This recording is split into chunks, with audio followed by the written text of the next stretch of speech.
The road to $100,000 stops at the Kansas Speedway, where we say good evening, sim racing fans, and welcome to round number 7 of the 2019 eNASCAR Peak Antifreeze iRacing Series.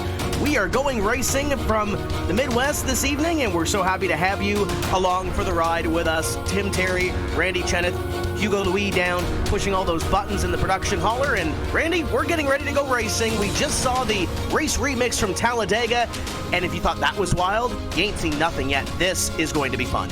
This is going to be a fun one for sure. Going to be interesting to see how these guys deal with the progressive banking. We typically see the cars up against the wall around this place, but you know, this could be anything with the new package. Could see a wide rate of things happen here tonight. It should be a great show here from Kansas.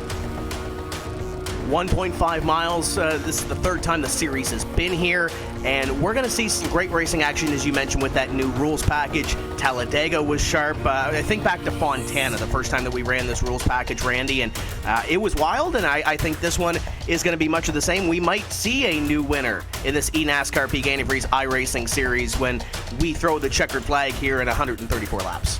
I know that you and I were talking that this might be one of those races that you might see a bit of a wild card winner, and I believe you put your vote in for Garrett Lowe, and that would be definitely a bit of a wild card to come out and win one. I'll go with the 4, Nathan Lyon. I think Nathan Lyon and everyone there over at the Letarte Racing team needs a little bit of luck going their way, so I'm putting money on the 4.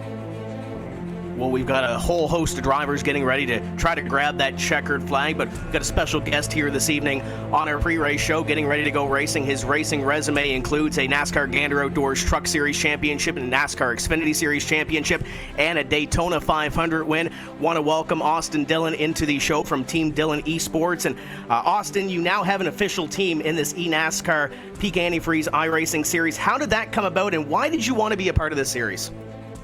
Well, you know, first of all, thanks for having me tonight. And I saw a lot of my friends and guys I see at the track each and every weekend getting involved. And Dale Jr. was actually the main guy that asked me, you know, hey, you should get involved with iRacing. So I was like, yeah. And he got me in contact with the right people. And now I've got 2 cars and having fun with this. This is a really cool way to, you know, show our sponsors off and get guys like Blake and Ben together out there on the track and running well, and Blake's doing a great job, and as well as Ben. So pumped to have Beneath and StockX on those cars, and hopefully they keep running well. Can you see the rise in esports like iRacing helping to grow the sport and engaging interest with the younger fans in our sport? Yeah, for sure. You know, I'm been playing a lot of video games this year. Gotten involved with the e-games company, been talking to them about doing more e-games type things. And as much time as I spend in the simulator during the week, iRacing was really key for me over the last couple years of just getting more track time. And I feel like they do such a good job of simulating what I do every Sunday that it's cool to be involved with them. And then also our simulator that we have here at the shop, I've been digging on it, and we actually had Ben come by the shop, and he got to sit in it and make some laps in it and feel the differences between the two, and I think he had fun doing that. And that was going to lead into my next question. Have you met your drivers yet, Ben Nelson and Blake Reynolds, and have you given them any advice about racing? Yeah, Ben actually came down, spent a day at the shop here at TDM and at RCR, and like I said, he got to get on the simulator. Blake hasn't got that opportunity yet because he lives all the way in Texas, but he came to the race with us, hung out at the race at Texas, and I only saw him for a split second right after I got out of the car. I didn't get to see him before driver intros, but he's having a great year, it looks like, this year, 7th in points. So, and I saw how close he was at Talladega and Texas. They both he's had a really good run going, so excited to see how he does here in Kansas, because I feel like these guys are going to be drafting again tonight. It looks like it's going to be a 3 and 4 wide race. We are excited to have you along for the ride here in this eNASCAR Peak Antifreeze iRacing Series. Thanks for joining us here tonight, Austin. Enjoy the show. What do you think we're going to see here tonight? Well, Kansas, it's one of my favorite tracks. It is such a good job when they paved this place, and they've created a little bit of that progressive banking right at the wall. So the outside lane is really dominant when we get to putting laps on our tires on the bottom.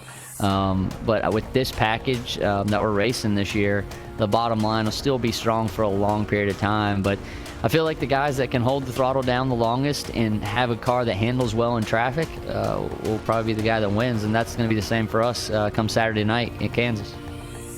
We look forward to seeing you in the 3-car on Saturday night. Enjoy the race here tonight. And Randy, we're getting ready to go racing here. The drivers are getting ready to grid as we see the practice wind down, and you get to see the schedule on your screen. We're halfway through this regular season after this evening. Yeah, I mean, it's not really, it's amazing how quickly this is gone. And it's like one of the craziest swings of races, really, I think, for the entire championship. You go from a short track at Richmond to Talladega a couple weeks back, Kansas tonight. You have the 200-lap Charlotte race, longest race of the championship. And then we head out back here out west of California for the Sonoma Road Course. I think it's the craziest swing of tracks we have over the entire schedule. But first things first, before we can get to Charlotte and Sonoma, we need to log 134 laps around this place. You talked about crazy. We're getting ready to crank them up here and go racing for 134 laps around the Kansas Speedway. This is your starting grid for this evening's race. And on the pole, your defending winner of this race, Keegan Leahy in car number 62. He'll share the front row alongside Chris Shearburn. He had a top 5 finish here one season ago. Ray Alfala, Jarl T in row number 2. Corey Vincent, Bobby Zielinski, row number 3, Christian Chalner, Chris Overland, row number 4, and rounding out your top 10, Michael Conti with the filter time colors on that race car, and Jake Nichols, your top 10. The 75 of Phil Diaz puts in an impressive qualifying, gets himself 11, starting out inside, of Casey Kerwin. Logan Clampett and Brandon Cattell will make up row number 7, Casey Tucker and Kane Cook on row number 8. Brad Davies and Nicholas Shelton on that 9th row, and Brian Schoenberg and Ryan Luza round out your top 20. Zach Novak led a lot of laps here this year. He'll start 21st with Ashton Crowder to his outside. Cody Bias, Garrett Lowe, Ben Nelson, Nick Ottinger, Matt Busa, Dylan Duvall, Malik Ray, and Michael Gariglia through 30th. Tail end of the field, Nathan Lyon and Michael Guest, Taylor Hurst and Jimmy Mullis, Blake Reynolds, Adam Benefiel, Eric J. Smith and Logan Kress, and then Ryan Lowe and Timmy Hill round out the 40-car field tonight. This one is going to be wild. Glad you could be with us here on RaceSpot TV and the iRacing Esports Network. Keegan Leahy looking to get a little bit closer to the front of the point standings and maybe solidify himself a little closer to a playoff position here this evening. Chris Shearburn on the outside. He's been running really well in that Letarte Esports number 36, and he's going to look for another top 5 here at the Kansas Speedway. The pace car is pulling in. We are getting ready to go green, and Keegan Leahy is already gone. Green flag is out. We're underway from Kansas, and looks like your top 3, Randy, going to get single file here. The first side-by-side battle going to be around 4th place. Corey Vincent trying to make it happen on the inside. Everyone playing a little bit patient at the moment, get themselves single file. Chris Overland is going to be the first car running there up top that we see single file, but out in front we're going to see Shearburn, the Letarte car. He wants to challenge that 62 Leahy early. He hops up top now. You have the 21 of Ray Alfala trying to push that 62 down there around the bottom as we come to the end of lap number 1 here. Looks like it's going to be the 62 who leads that first lap as these guys start packing themselves up. We saw it 2 weeks ago at the Talladega Super Speedway where these guys had to draft. It's a matter of who you can work with, who you get to that outside line, and right now Shearburn is going to be that one to the outside here at Kansas. The 18 of Zielinski right in tow with Jarl T and the teammate to Keegan Leahy on the outside. They'll dance down into corner number 3. That outside line starting to form here, Randy. We expect some 3 and 4 wide racing. We saw it in the practice sessions and the races leading up into this week's eNASCAR Peak Antifreeze iRacing Series event. At the line, Keegan Leahy leads that one by just by a bit over Chris Shearburn, and they continue to duke it out down into 1 and 2. Yeah, and everyone's staying relatively patient. We're expecting potentially some 3, maybe 4 wide, but we're not seeing that yet as the 36 of Shearburn going to get a run down the back straightaway, and he's not going to even try to take the nose off that 62 car. You're going to see Bobby Zielinski in the 18 think of getting his way up top, but not going to go for it. But everyone's staying relatively patient here on these opening couple laps. I think these guys know it's a long race. You don't want to get too crazy, but as I say that, the Interstate Batteries number 18 of Bobby Zielinski looks up top, making it 3 abreast at the head of the field. But look at the run Shearburn got, trying to pinch that inside line just a little bit, and it looks like he is going to take the advantage down the back straightaway. Shearburn leads down into corner number 3, and now that inside line kind of fizzles a little bit. Keegan Leahy on the inside. Ray Alfala's backpedaled a little bit. Leahy finds a spot in the line in second. It looks like Ray Alfala slots in behind the filter time number 8 of Michael Conti. Shearburn will lead another lap, and now it's single file. Right about your top 5 as these drivers looks like they're going to log some laps here up in front. Amazing how quickly things can change, isn't it? We were just talking about 3 abreast up there at the head of the field, and now it's really the top 10 pretty much that have single filed their way out for a side-by-side fight in between the 19 and the 27 of Corey Vincent and Chris Overland. You also have the 37 of Christian Challoner back in there, the 99 of Logan Clampett. We're going to go yellow early tonight. We've got a caution in the middle of the pack. You just saw it at the top of your screen, and those drivers will find their way back around, and it's the Team Dillon Esports number 33 of Ben Nelson. Tough break for him early. Looks like Jimmy Mullis in the Sim Seats 46 may have had a little piece of that one as well. It was about the middle of the pack. We were talking about these guys going 2 and 3 wide, middle of the pack. Malik Ray is there. Looks like Nathan Lyon just barely skirted through there, and a couple of cars getting some damage to bring out the first yellow flag here of the evening, but everybody was calm up in front, Randy. It looked like they were content to ride, and some of these guys in the back got a little bit too close for comfort, as it looks like a tough break for that number, that 33 of Ben Nelson.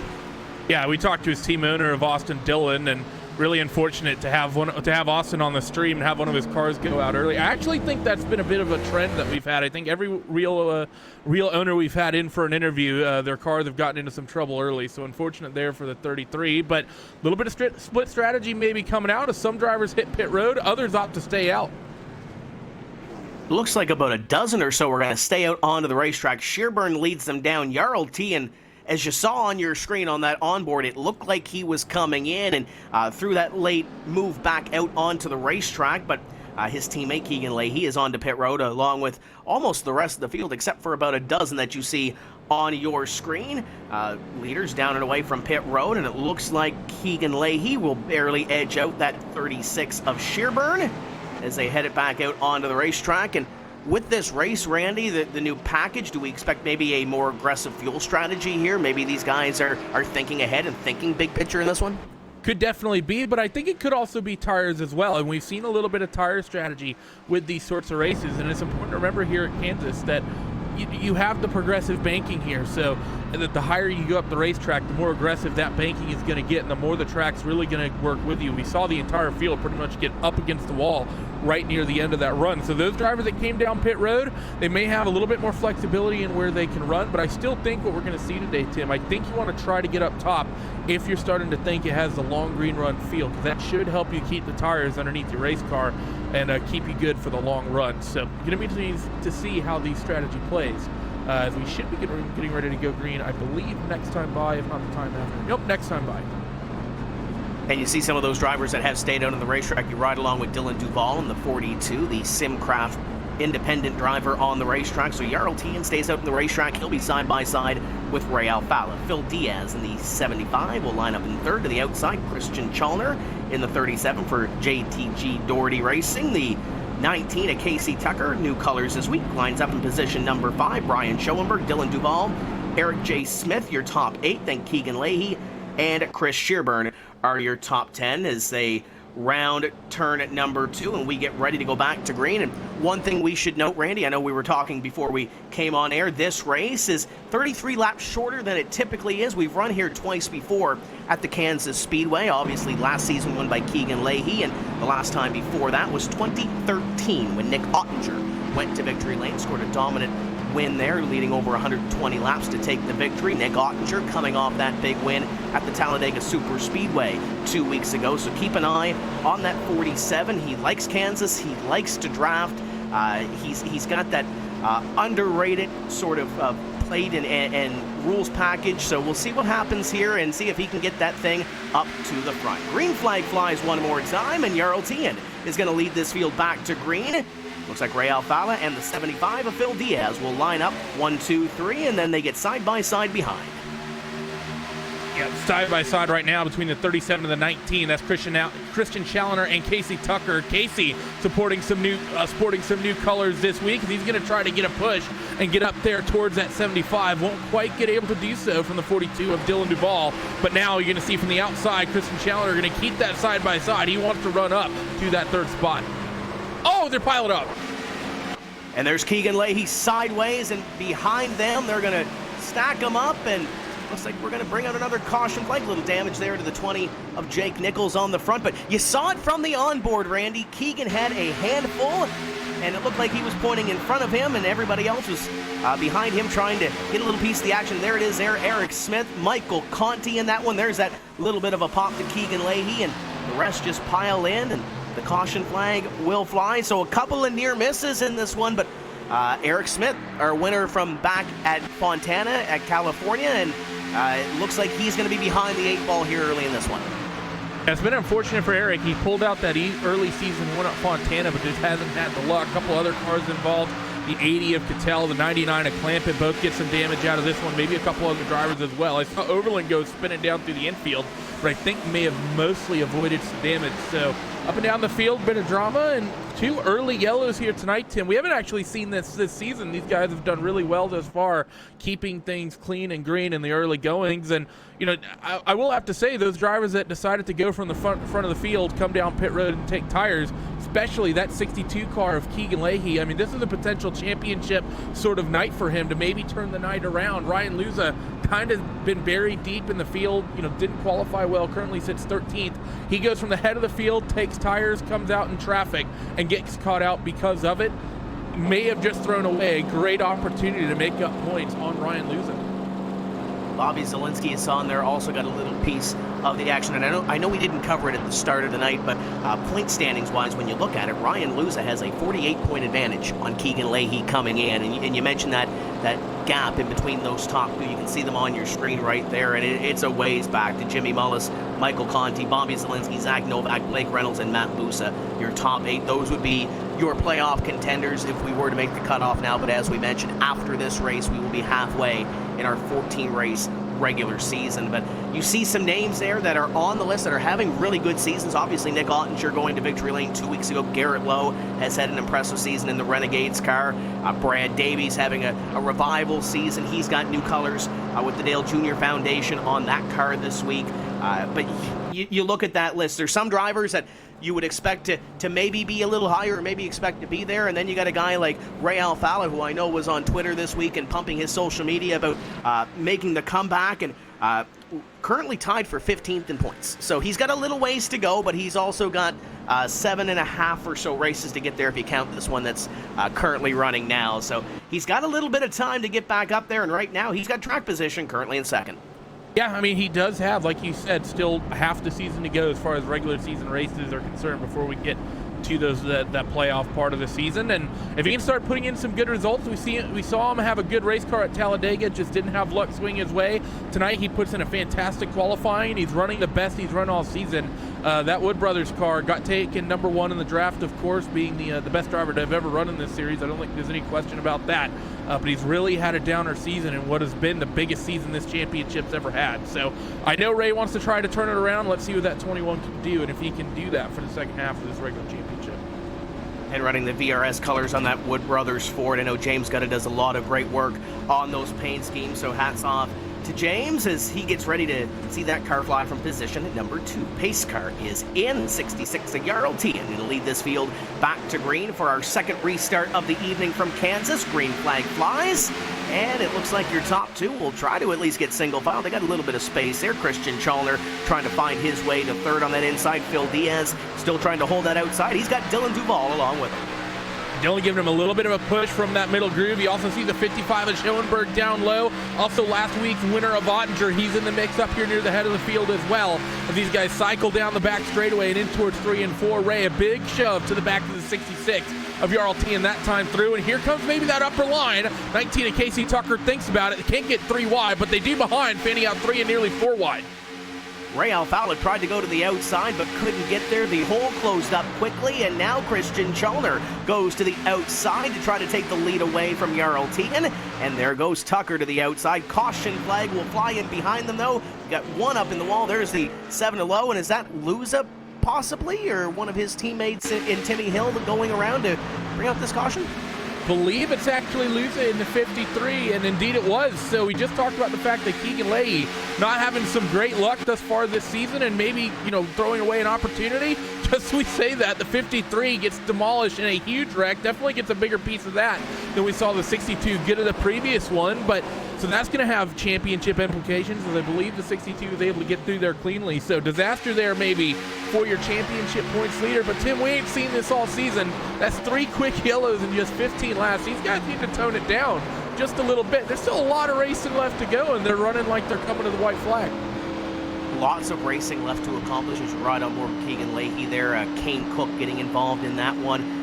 Casey Kerwin in the Clint Boyer Racing number 14 also getting a piece of that one. And it's almost like an attrition battle here early in this one, trying to keep off each other. And those cars that are up front are mighty clean. And how about that run by Christian Chalner on the outside, trying to take away that leadway from Jarl T. And Ray Alfala tried to find that hole on that outside line. But we've seen on the couple of restarts that we've had so far this evening, Randy, that the inside line for a couple laps seems to be the place to be. Then it migrates to that outside line, and it seems like it's migrating a lot quicker with the rubber that's being laid down on this racing surface as you ride on board with Nick Ottinger, having a decent run so far, up to position number 7. We mentioned the winner from 2 weeks ago and a former winner here at Kansas, looking pretty good so far in the top 10.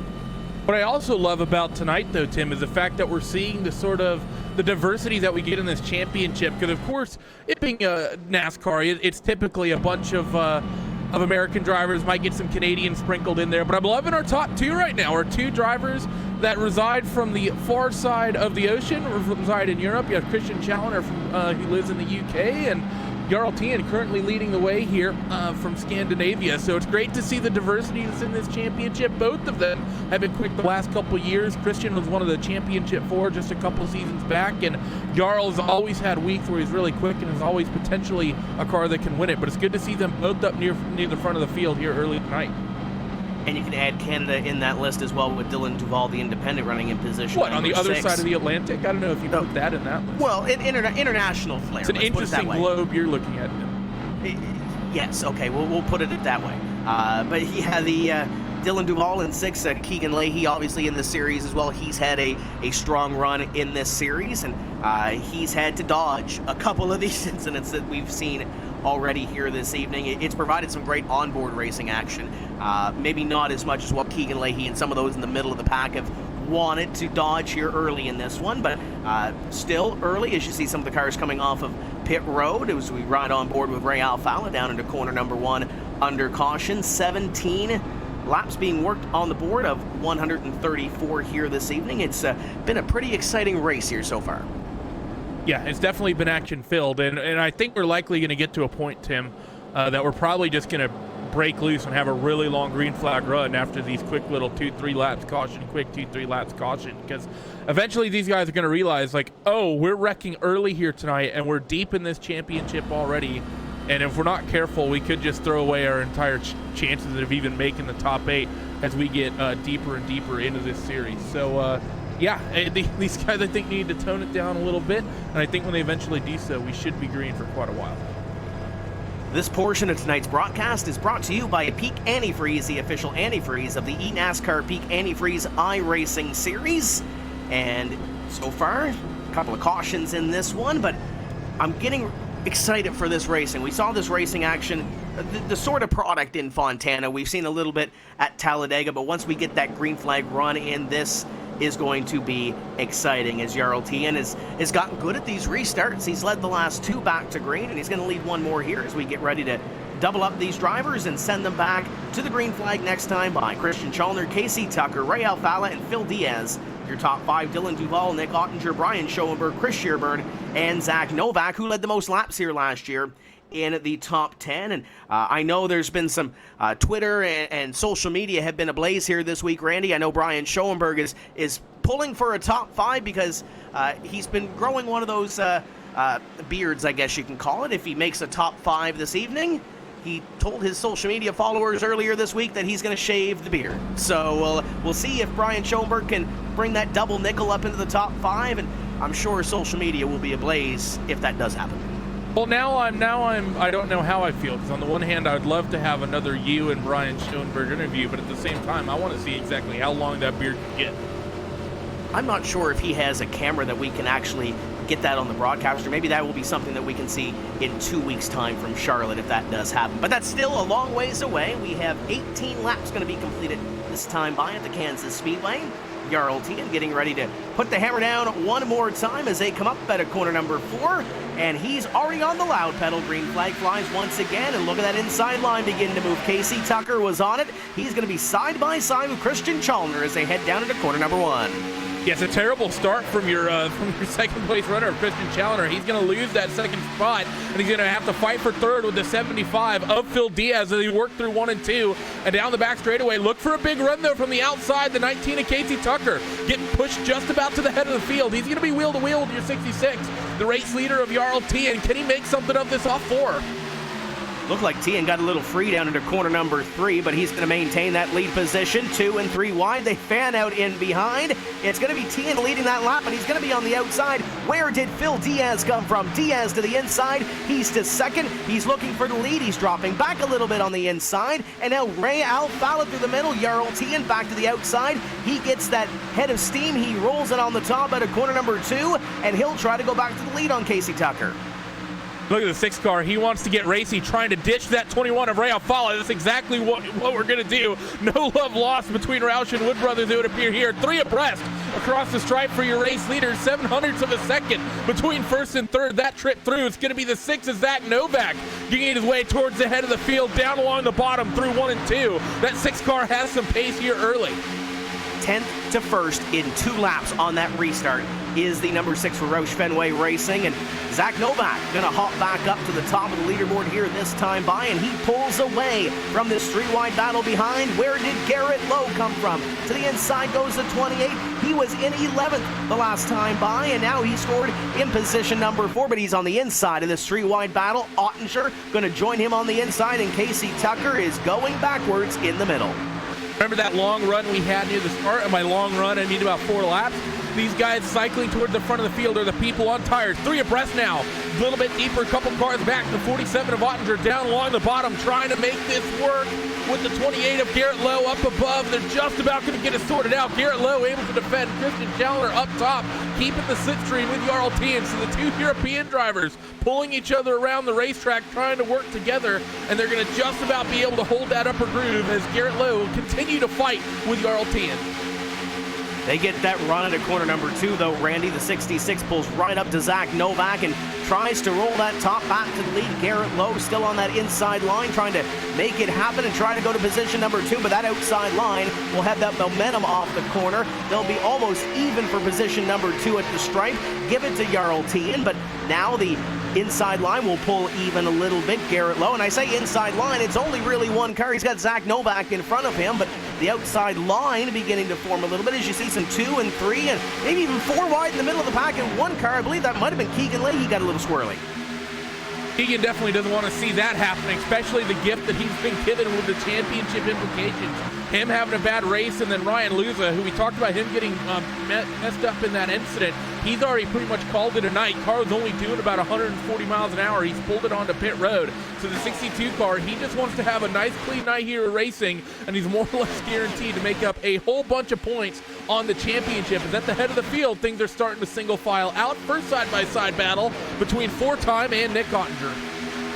It's hard to try to manage that big picture when you're in the middle of a hornet's nest like this. As you see Ottinger on the inside, Ray Alfala on the outside, as they continue to dance for that position. Right on board with the Kroger number 47 down into corner number 1. The front 6 or so are single file. Nick Ottinger trying to change that and trying to get to the inside of Ray Alfala, trying to come off the corner and won't get that pass done at least this time. And there goes Chris Shearburn right by on the outside line. So Ottinger will lose 1, but up in front continues to be that number 6, Zach Novak, leading the way.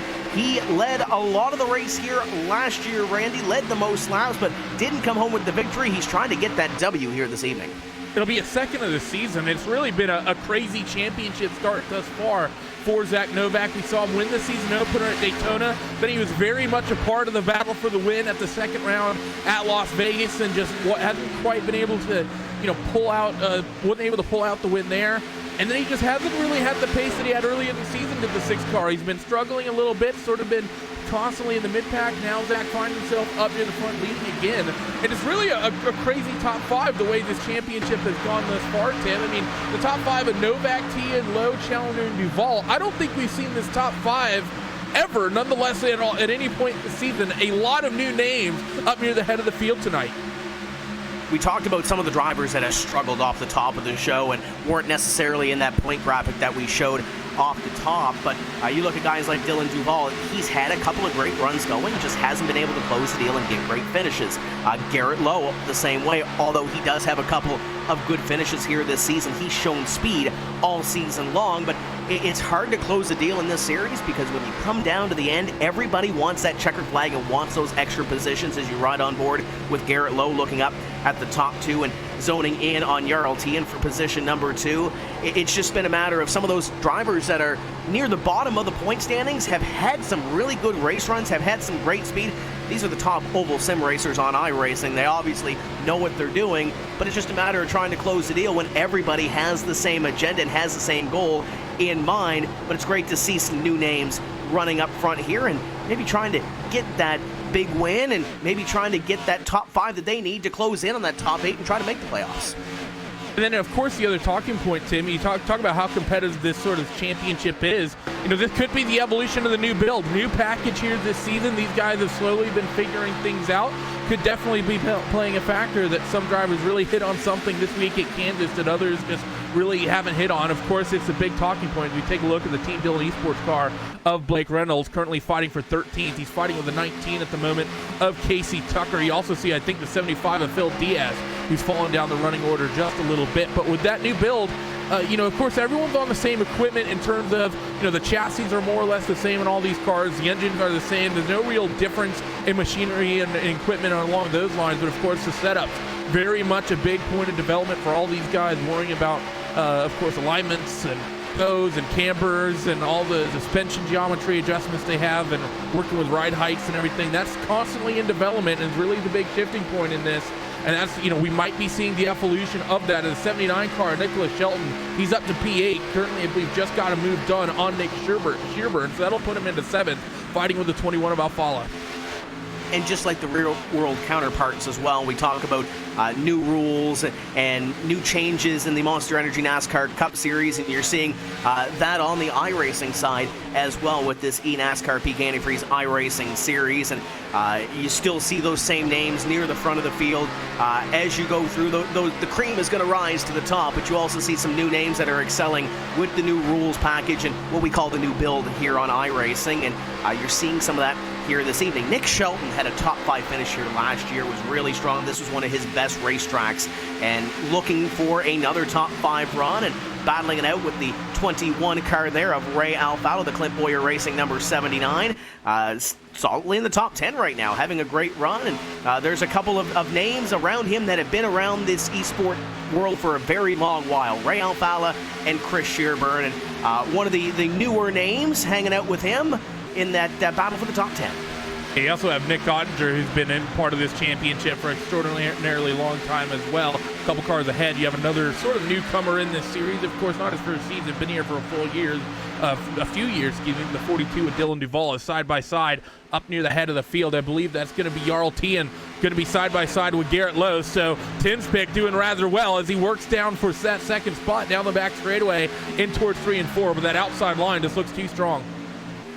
And what we're starting to see up in front, Randy, and this is the first time that we've really seen this rules package here at Kansas in this series at least, is Zach Novak is out to a 1.2 second lead on this battle for position number 2. It's going to grow this time as they were side by side. It's 1.5 seconds or so up to your leader, Zach Novak, as Garrett Lowe takes that second place position. And looks like there's about 8 car lengths or so back to Christian Chalner back in behind. And there we see another battle on your screen. There's Shelton to the inside. He's got a little bit of help from Ray Alfala, Chris Shearburn, and Nick Ottinger on the outside. And now through the corner, Shelton trying to make it happen on the inside, digging through corners number 3 and 4 and trying to get up to Shearburn. I don't know if he's going to get there or not, but he's going to try. And now Ottinger moves to the outside. Ottinger will have the preferred line through 1 and 2. Everyone's moved up to the top, but there is about a car length space that if Sheldon wants to get dicey, he could slide into here off of 2. Can he make that stick? I don't think so. Ottinger able to really slam that door shut to keep that from happening behind Ray Alfala, dealing with the 30 of Blake Reynolds. So Blake going to go to the inside of the 21 Wood Brothers car, and he should be able to have enough room to get up in front of Ray off of 4, and he's not going to need to, as it's actually going to be now Michael Guest who fights with that 21 car. There's another driver that's had a lot of speed here this season, just really hasn't had a whole lot of finishes to show for it, is Michael Guest in the number 17 car. Got the Sunny D colors on that Roush Fenway number 17 this week, but has had a lot of speed, just hasn't been able to really have the finishes to put him up close to that playoff contention as of yet in this season, as he makes the pass on Blake Reynolds. And there's a driver that's really had a good season so far. As we talked with Austin Dillon off the top of the show, 2 top 10 finishes leading in to this race at Kansas, and momentum is big in this sport. It doesn't matter if it's on the real world side or if it's here in the iRacing world, but Blake Reynolds definitely has Big Mo working for him right now, and battling within the top 10 and looking pretty good right now, even though he's got a little bit of a crinkle there on the back end. Yeah, a little bit of damage, but that's all right. You need to be able to have pace when you have those sorts of issues. You see him going down to the bottom, fighting with these drivers in this pack that's sort of formed up towards the tail end of your top 10, really 5 or 6 cars strong, with these guys constantly shifting positions around. But you are right, we have seen some pace out of that 17 car. He was potentially in a position to win at Daytona, but a slight mistake really took him out of contention, as Blake Reynolds still down to the bottom. Can't make anything of it just yet, but he still works on shear burn. These guys are probably going to start getting pit stops in the back of their heads, Tim. It's probably not going to be too long before we see people starting to send it down towards pit road. Some of these drivers still moving towards the front of the field. The 17 of Michael Guest takes that little look to the inside just in front of this battle that you see on your screen. There's Guest and Nick Ottinger down to the inside, trying to prevent that run from the 17 of Michael Guest as they go at it side by side again down into corner number 1. Look at the run that he gets. Guest is going to try to be side by side with Dylan Duval off of corner number 2.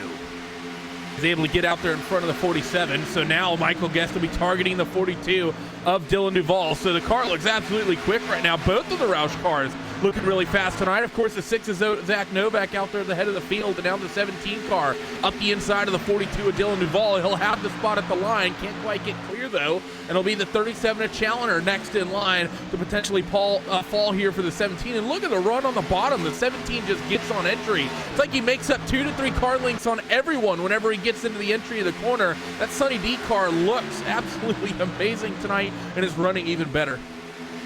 Takes a little peek to the inside of the 37 of Challoner to try to pick up that position. Slide up at a corner number 4, and we'll take that position away. Just behind them, the driver I think that's on the move, maybe Blake Reynolds. Reynolds picked up a spot in the last lap by on Nick Shelton, and now sees a side-by-side battle in front of him between Ottinger and Duval. Duval to the outside, Ottinger to the inside, and look at the run that Blake Reynolds gets. What a run for this 30 car. Is he going to stick it 3 wide? He's going to go to the outside and follow Dylan Duval through.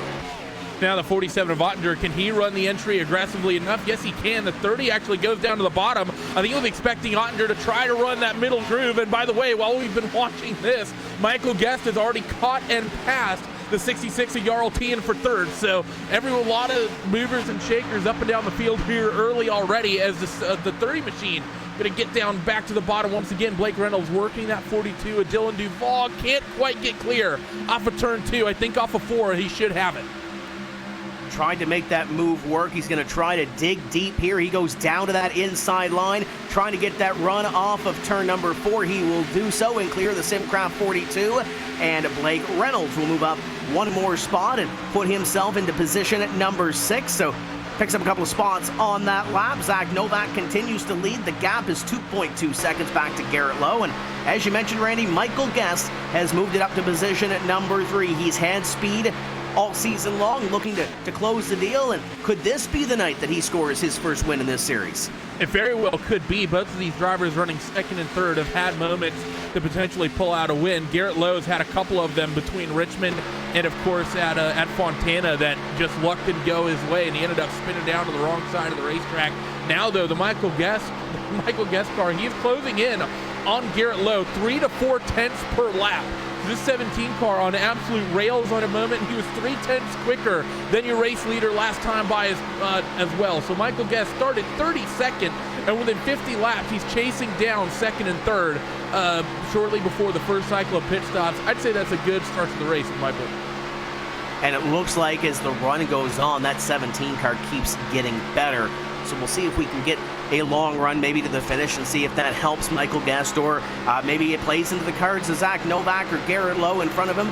Jarl Tian in fourth just off this battle here, and looks like he just got passed by the 30 of Blake Reynolds. So Reynolds moving up to position number 4. We talk about Michael Guest being fast, and now Blake Reynolds is showing his speed up in the top 5 where he's been comfortable the last couple of weeks, and now he tries to reel in Michael Guest, but he's got about 2 seconds or so between himself and the next one on the list for the 30 team.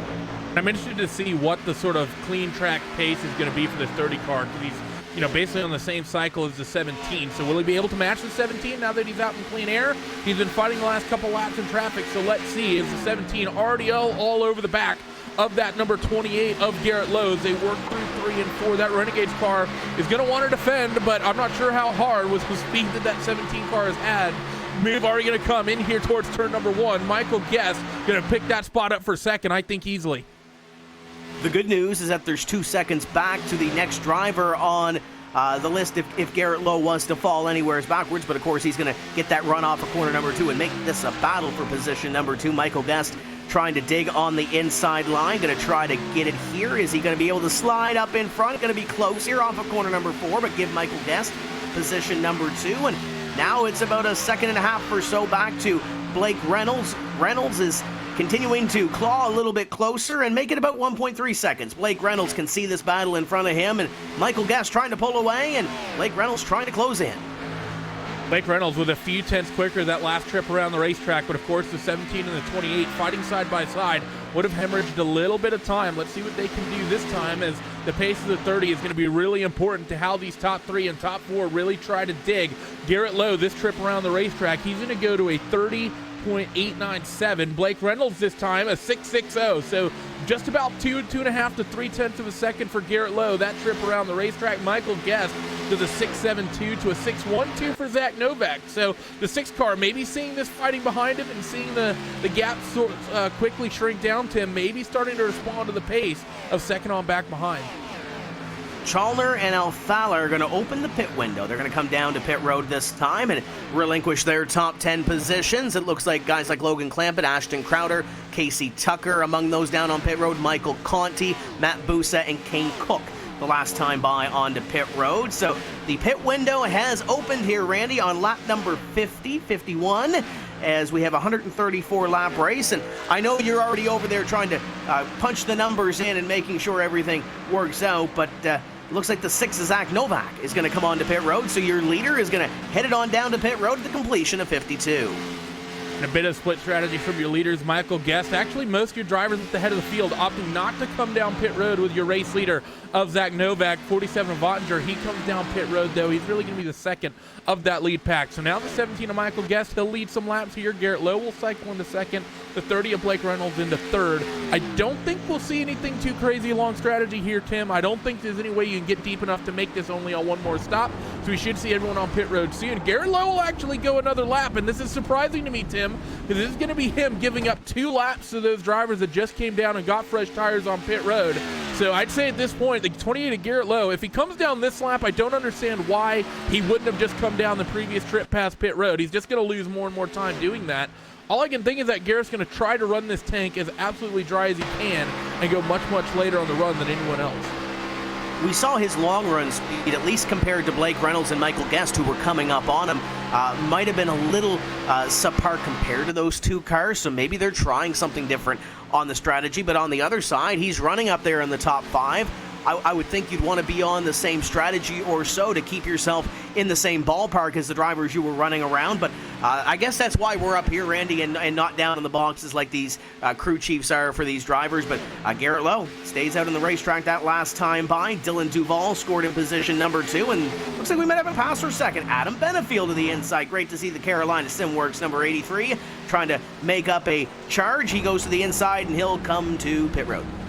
Yep, so a little bit of a debate there for Tim, thinking he was going to have a battle, but ended up getting taken away. So Dylan Duval cycled into second. Phil Diaz will cycle back to third. He fights with the 3. Michael Garigula through 1 and 2. So that 75 car up on the preferred line should just about be able to hold it, maybe not. 3 car definitely has pace down there through 1 and 2. As Garrett Lowe has stayed out on the racetrack, I think sort of as expected here with the strategy. Definitely doesn't seem like he's interested in coming down pit road early, so probably going to push this as late as he can. Probably be around lap 60 or 65, I think, when we see the 28 on the pit road. Hey, you look down the list right now, the last time by the stripe, you had Garrett Lowe, Dylan Duval, Phil Diaz, Gariglia, and Casey Kerwin as your top 5. Brad Davies, Ryan Lowe, and it continues to change as a couple of more drivers make their way down onto pit road. Looks like we have about a dozen or so on the lead lap as the scoring continues to loop up, but that battle on your screen continues to be the one to watch as the 75 Phil Diaz, Michael Gariglia continue to go at it for position number 3. Garrett Lowe, as you just saw, out by about 4 seconds as Gariglia going to pull it onto pit road. So here comes Michael down for his first scheduled pit stop of the night, as it's going to be Lowe, Diaz, and Davies, your top 3 as they cycle through. Ryan Lowe cycles out into 4th as we're actually some of our race leaders that came down pit road early. I'm curious of the pace. If we look at the 21 of Alfala, who was one of the first drivers to come down on pit road, doing 29.7. You compare that to what Garrett Lowe's been doing as he actually hits pit road this time through. It's 30.8, so that's the sort of time that the 28 of Garrett Lowe has been losing this entire cycle as long as he stayed out. So it's going to be a bit of an interesting call here from the 28, but we've seen traditionally, Tim, we've seen the long run work out for drivers. But we're going to have to see if that's the way it cycles out with the way that we got really 25 laps of early cautions here. Maybe that it favors a slightly shorter run here tonight. It might very well do that. As you see the 7 on your screen, Ryan Lowe supporting the green colors for UNC Charlotte this week. Is he comes out of corner number 4. Looks like he's going to stay out on the racetrack this time by. Ben Nelson, we talked about him earlier, having that little bit of damage from an earlier wreck with the Team Dillon Esports car, and right now currently being scored in position number 2. Brandon Cattell in a 3rd, and Brandon Cattell is in a flock right now as they go down into corner number 1. He's got a couple of drivers on new tires making their way past, and the mane and tail number 80 I think has seen a couple of better days here, Randy, as he's got a little bit of damage on the front and on the back. There's a 77 of Ashton Crowder on your screen. There's a nice little look there of the front and back on the number 80. Yeah, it's definitely not the cleanest race car out there at the moment, but you're seeing some of the pace difference from some of the drivers that are pit versus those who haven't come down pit roads. That 80 I can tell definitely not looking pretty, but doing everything he can to keep himself out there for as long as he can. That Interstate Batteries car, Bobby Zielinski, he once again stuck having to have another recovery drive, Tim, after getting involved in an incident early here tonight.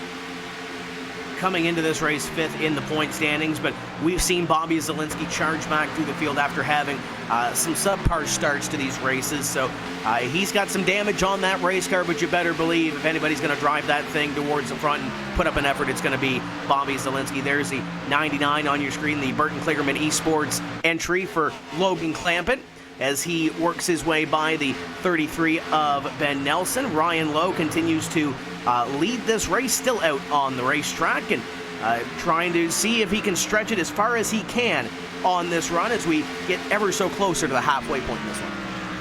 Yeah, and it's amazing just how quickly these races can flip, isn't it? We went from basically a restart, running a couple laps and getting a caution, getting a restart, getting a caution, and now we've basically gone 50 laps all under green, and things have really single filed out. As we see the 6 and the 7 of Michael Guest and Blake Reynolds. They're going to work just about nose to tail in towards 3 and 4. We saw these guys really working through the field. Now we get to see them fight for position as they come off that final corner. Reynolds trying to take that position away from the 17 of Michael Guest as they come down across the start-finish line to complete another lap. Your leader is still Ryan Lowe, staying out on the racetrack, and at this point only 5 drivers scored on the lead lap in this one. This is the battle for position number 6, Randy, but it's the first position that is currently 1 lap down to the leader, Ryan Lowe, as Lowe continues to stay out on the racetrack and stretch it as far as he can in car number 7. And he's coming off corner number 4 now. You can see these drivers on your screen battling just out of turn number 4 now. So just in the sights of the leader, just the first couple of cars that are 1 lap down. There's Ottinger in behind as he tries to get up here and make this a 3-way dance for this position. And of course, the other cars these two are fighting with will be the 6 of Zach Novak, who's just out in front. of your current leader, of Ryan Lowe, and they are technically, well, they're technically not on the same lap, but they're basically on the same stretch of racetrack, are the 17 and the 30 in comparison to that 6 car of Zach Novak. You, of course, have Ottinger and Jarl Tien not very far behind as well. So that lead group are going to get reformed up, I think, here sooner rather than later.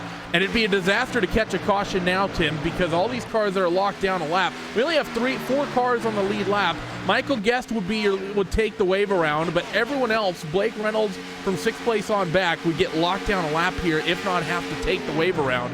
And that'd be pretty much a disaster. And make it 2 cars that have stayed out on the racetrack trying this strategy now as Ben Nelson has peeled down onto pit road. That last lap by 66 will be completed on the racetrack for Ryan Lowe, and looks like Brandon Cattell still gonna get that mane and tail car on the racetrack on the out of corner number 4, gonna come by this time and still be scored in position number 2. So 2 cars still left on the racetrack, and at this point, the next time by will cross the halfway point in this one. We'll wait a couple laps for the iRacing Midway race break to see if these drivers do decide to head down onto pit road. But Ryan Lowe and Brandon Cattell still out in front of the field, and looks like they have no signs of slowing down. But there's Ryan Lowe, and there's a hungry pack of cars trying to get back on the lead lap behind him.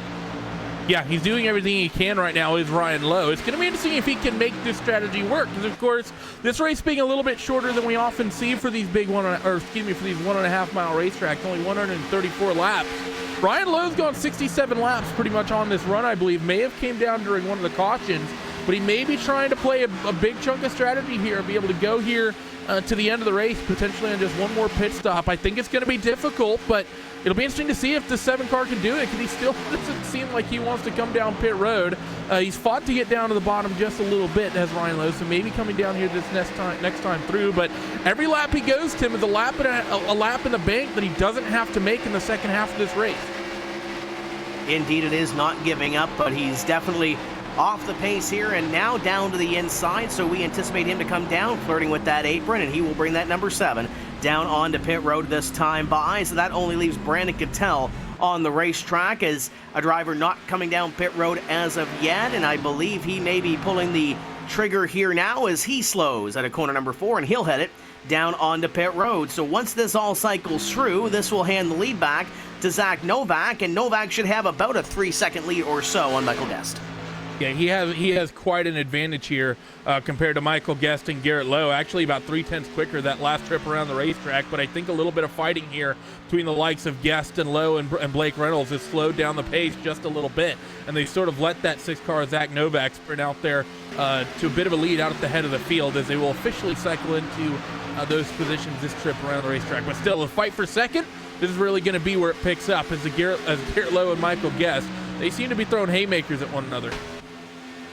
They've been going back and forth at it, and it looked like the 62 of Leahy and the 83 of Benefield may have had a little bit of a moment middle of the pack, but they've saved it. We stay green, and a perfect opportunity to take a look at where everybody is running with our iRacing Midway Race Break, brought to you by iRacing, the world's premier online racing game with professionally sanctioned series by NASCAR and more. We'll take a look now at who is running where halfway through this race at the Kansas Speedway. And up in front, it's Zach Novak leading the field. Michael Guest in second. Great run for the 17 car. And Roush Fenway. Yeah, look at those top 5. That's a lot of positions gained. Indeed it is. Over 20 positions for each of them. Ryan Lowe, Blake Reynolds, Nick Ottinger, your top 5. Just goes to show that this rules package, you can definitely make some moves in this one. Jarl Tien, Ray Alfala, Chris Shearburn, Nick Shelton, and a Christian Chalner. He's been up and down all night long. Randy currently scored in position number 10.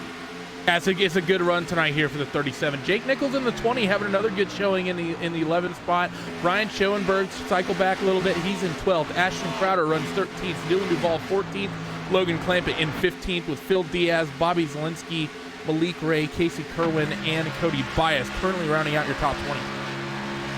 Adam Benefield having a up and down run, but he's up 15 already in position number 21. Brad Davies with those Dale Jr. Foundation colors in 22nd. Michael Griglia in 23rd, and Chris Overland in 24th here so far this evening. And the 25th position currently belongs to Casey Tucker. Michael Conti's been down a little bit in the filter time, number 8. He currently runs 26. Logan Kress in 28th the last time by. Keegan Leahy Matt Busa in there as well with the top 30 as they continue to change positions here, Randy. Yeah, they're making it hard on Tim, but I get a bunch of lap down cars here for the final 10. Ryan Lowe in 31st with Timmy Hill in 32nd, and Ben Nelson rounds out your lead lap cars in 33rd. And then it's Brandon Hayes-Cattell, Jimmy Mullis, Nathan Lyon, Taylor Hurst, Ryan Luza, Corey Vincent, and Eric Smith not having the sort of nights they would like. Ryan Luza's back out on the racetrack, by the way. That 53 car is going to get as many points as he can get, but it's not going to be a lot. I think he saw where Keegan Leahy was maybe having a bad night or so, and maybe trying to get out here and gain some points, but that thing definitely does not look pretty. That's been a look at your iRacing Midway Race Break. For more information on the wide variety of sim racing possibilities online, visit iRacing.com to sign up today and use the promo code PR-eNASCAR 2019. You can see that on your screen to get your first 3 months as a new member for only $10. And the battle for second place, as you see now on your screen, is heating up. It's been back and forth since our midway race break. It's Michael Guest currently that has position, but Garrett Lowe has occupied position number 2 the last couple laps as well. And oh, look who's going to join the party. Hello, Blake Reynolds. Reynolds in position number 4 and is joining this battle for the runner-up position. It's been the 3 most impressive cars, I think, all night. The 30 is going to make something of this for 3rd.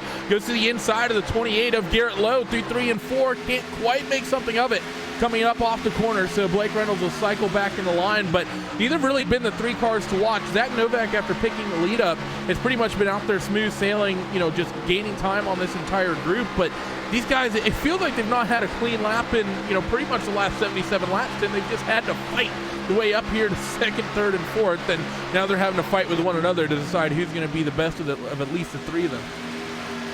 We saw Guest and Reynolds charging on that last green flag run before the pit stop cycle happened, but now that they have that position, they didn't have to fight, as you mentioned, all the way up here.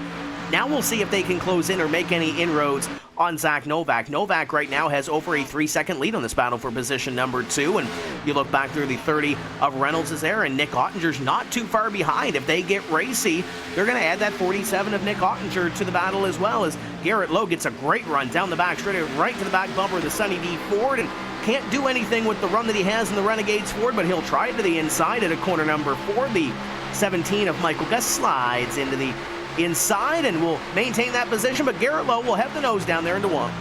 Look, he's all over the rear bumper panel of the 17 car. It's going to be Blake Reynolds. So this is 3 cars still fighting for this. The 28, can he slide up in front of the 17? No, they're going to be wheel to wheel. The 30 car of Blake Reynolds is actually going to pick this spot up right back on Garrett Lowe. So he's going to say, if you can't make that pass, I'm going to be there and take that position right from you. Running right up against the wall is Blake. Will he get the run off the corner? I think that answer is going to be yes. So Blake Reynolds, with Garrett Lowe trying to get aggressive, he's going to be the beneficiary there. He's just going to steal that spot, as now he's going to go working on that Sunny D Ford.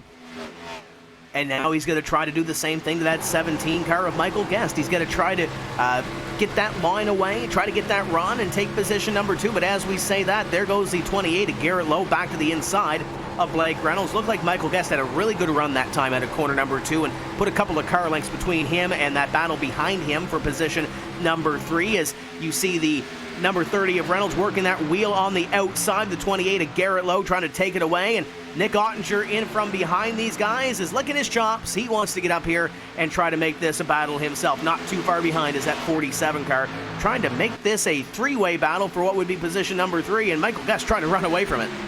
He's been making up a little bit of time on these guys that have been fighting really hard. Not, roughly equal with that 17 car, though. So it might be the 3rd and 4th place cars, Lowe and Reynolds, really costing themselves some time here, getting aggressive and fighting like this, and inviting this 47 car along for the ride, who should be getting the slipstream now. He should be close enough to potentially get pulled along and potentially ride up to that group. By the way, Michael Guest has made a little bit of ground, I believe, on Zach Novak. Last time by, Novak was actually quicker, but that gap seems to have come down just a little bit, as we're going to be thinking about being about midway through this run, and we're already closing in on 50 to go. And closing in on what would be that second round of pit stops, this portion of the broadcast is brought to you by Blue Def Diesel Exhaust Fluid, certified pure #1 diesel exhaust fluid, and about 20 laps, I would think, Randy, or so before they come down into pit road. At least those guys that are on the 2-stop strategy. We saw the pit window open around lap 50, so maybe around lap 100 or so. Do we see any short pitting here with a 134-lap race? I love the strategy. I love the way this race is starting to play out. I definitely think we're going to see the short pit come into effect as we see the 28 of Garrett Lowe pick that spot up on Blake Reynolds on the cameras, and right back down to the bottom goes Blake Reynolds, going to try to take it right back before they get to the stripe, and he's actually going to be able to, so it won't even be we won't technically swap the positions on the official timing, but I think we're going to see the short pits come into effect. How early do you pit? I think 40 laps is about the earliest you're going to want to come down pit road, 40 to go if you're a part of this lead group. If you want to make something of it, maybe you're a Jarl Teen or a Ray Falla, maybe you really want to throw a bit of a Hail Mary, I think in the next 5 laps you come down pit road and try to really work something of this. But the reason the 6 car, Zach Novak, I think has this advantage, he was the first car of your leaders to really come down and get 4 fresh tires of the likes of Michael Guest, Blake Reynolds, Garrett Lowe. Remember, all those cars stayed out for an extra handful of laps, and it's really not worked out for them in that respect. It's really the 6 of Novak who's really put the work in, and just knowing the short stint would be quickest. And looking back through the field, Ryan Lowe, being one of those drivers that was out the longest, is currently running in position number 25. He just made the move on Michael Conti to pick up that 25th place position. So he's still on the lead lap. He's still in the top 25, or now is back in the top 25. But he's got a little ways to work if he wants to get back up to the front. But he's running on that longer run strategy by the looks of it compared to the rest of the drivers in the field. Up in front continues to be Zach Novak. He just put a lap on Brandon Cattell. There's another one of those drivers that waited a while to come down into pit road, but did have a little bit of damage to that main and tail car, and you can see the gap on your screen. Michael Guest, a little ways back right now, got a little ways to work to get up to Zach Novak, and he's been trying to pull away from this battle for position at number 3, and it looks like he's done so by about 3 car lengths or so, and even now Blake Reynolds trying to pull away from Garrett Lowe, and Nick Ottinger has reeled in Renegades number 28. Hey, for last week's winner, the 47, he looks good tonight, and he sort of sat there quietly, Tim. We saw him a couple times in the early goings, and we had some 3 and nearly 4 wide craziness with the slipstream while the tires were still fresh for everyone.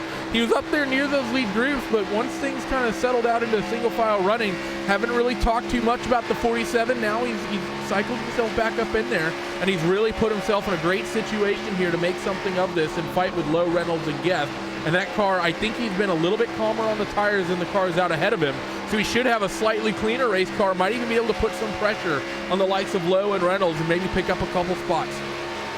Nick Ottinger likes these long runs as well. He's been involved in this series for so long. He's won a lot of races. He knows how these races play out, and I think Nick Ottinger, when it comes down to crunch time, is going to be there in that Kroger number 47, and he's showing it again, battling up for what could be position number 3 as Michael Guest continues to pull away ever so slightly from this battle for position number 3 between Reynolds, Lowe, and Ottinger. And the next driver back is about 2 seconds back, is Jarl Tien in the 66 car, and he's running all by himself right now, essentially. He's got about 2 seconds back to the next driver on the lead lap, and it's a nice little battle back there between Ray Alfalla, Nick Shelton, and Chris Shearburn.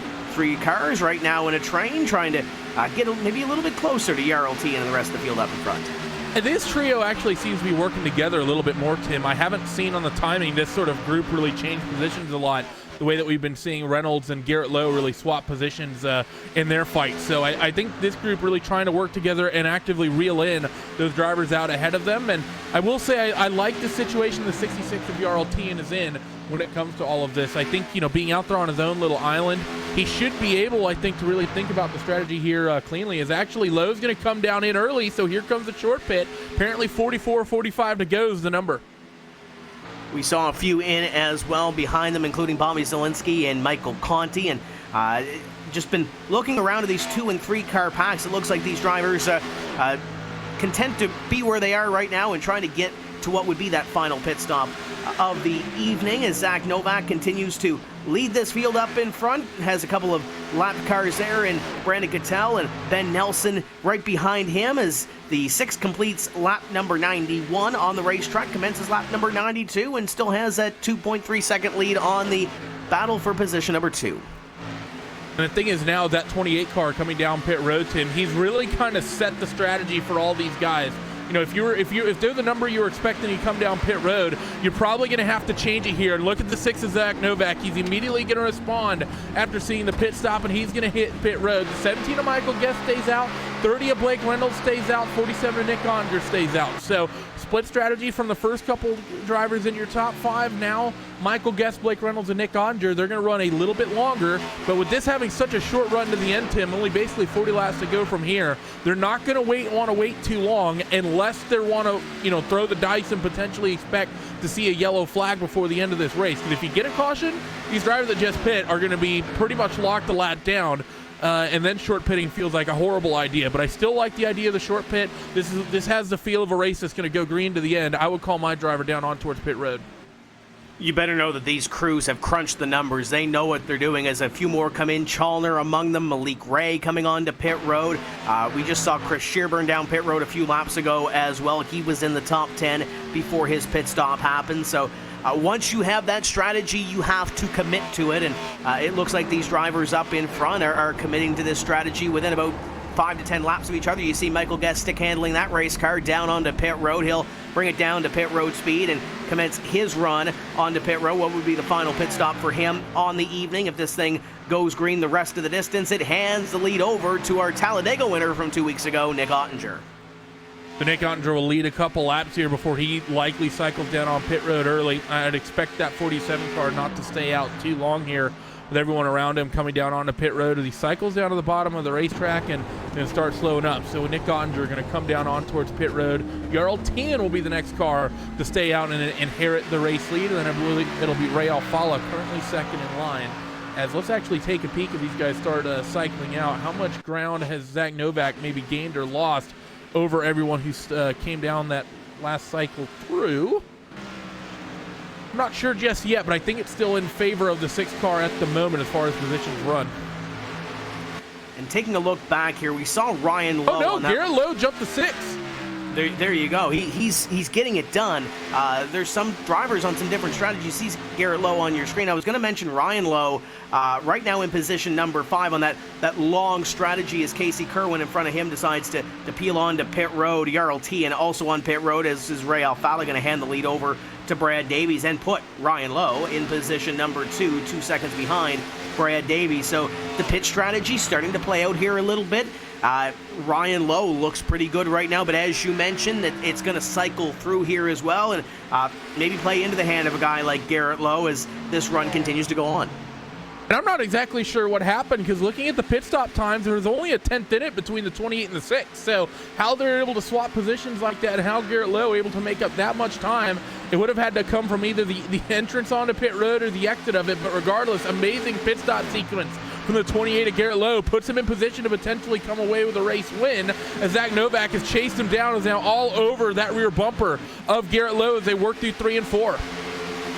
You said potentially as he goes to the inside, got that great run off at turn 2 as these two battle for what would be the leader off the pit cycle, and it's going to go to the 6 of Zach Novak currently on the racetrack, the battle for position number 9, but that could very well be a pass for the win if the pit cycle goes through and they're able to make up the time that they need on Ryan Lowe and some of those drivers that are playing the long game right now, playing the big picture and trying to make it the rest of the way on this race as Garrett Lowe will fall back in behind the 6 and the 83 of Adam Benefiel, who goes to the inside of Zach Novak. That is not a battle for position at this point. And we haven't really talked about him talking about this fight, Tim, but the other driver, of course, to think about with this group is that 17 car of Michael Guest, who he's had seemingly a horrific pit stop sequence. He finds himself not only 5 seconds behind Garrett Lowe, but of course behind Zach Novak, who just picked that position up as well. And remember, Guest and Novak on similar pit strategies, so something going wrong for Michael Guest through the pit stop sequence here, and he's lost a ton of ground. And just behind them on the scoring monitor would be the 30 of Blake Reynolds and the 47 of Nick Ottinger, who just got their lap back from Ryan Lowe. And look at Ottinger trying to set it up on the outside. Oh boy, that was close going down into corner number 1 between Reynolds and that 47 of Ottinger, but they ride behind Michael Guest. They get a great run off of corner number 2, and they're going to be at the back porch of that Sunny D Ford as they go down into corner number 3. This will be a 3-wide fight for what will effectively be 3rd, 4th, and 5th on the racetrack. Still a handful of cars we need to see come down pit road. Lowe, Cattell, and Nelson are the 3 that have yet to hit pit road. 47 to the outside of the 17 in towards 1 and 2. Can that Sunny D4 keep it hooked up? Remember, the 47 had the momentum towards the end of that run, and Chris is going to get, or excuse me, Ottinger going to get forced up the racetrack. And he's just going to be able to hold on to that outside line. So the 17 car guest not going to be able to scare the driver the second place in most wins in this championship. Not going to scare him easily as we're approaching 30 laps to go. And remember, Ryan Lowe in that 7 car, he's really the one we're looking at to maybe try and stretch this on fuel. Ryan Lowe and Brandon Cattell up in front, along with Ben Nelson, who have stayed out on the racetrack and trying to throw the Hail Mary here, trying to throw the long pass and make sure that they get at least a good finish out of this one compared to where they were. Keep in mind, Ryan Lowe started 39th on the field here this evening and trying to make up that gain and go from the back to the front of the field, and right now doing just that in car number 7. And he's got a 20-second lead on Brandon Cattell, and about 2 seconds or so between Brandon Cattell and our third-place runner, Ben Nelson, and not too far behind would be Zach Novak, and Novak is on the charge as well. So this is going to play out fairly close to the end of this one. We're going to complete lap 103 this time by. So about 31 laps to go and left in this thing as they work their way across start finish. Of course, with Cattell and Nelson, it's the situation they're in. They're really just off the nose of Zach Novak. Novak actually going to get around Ben Nelson this time, and the 80 of Brandon Hayes Cattell is only about 20-30 car lengths out and ahead of the 6. So that's why we really don't think that either of those cars has the pace to be able to even maintain this gap. Nonetheless, have any hopes of staying in front of that 6 car of Zach Novak. It's just Ryan Lowe, 22 seconds up the road, actually saying that the 7's on pit road, so he can't stretch the gas.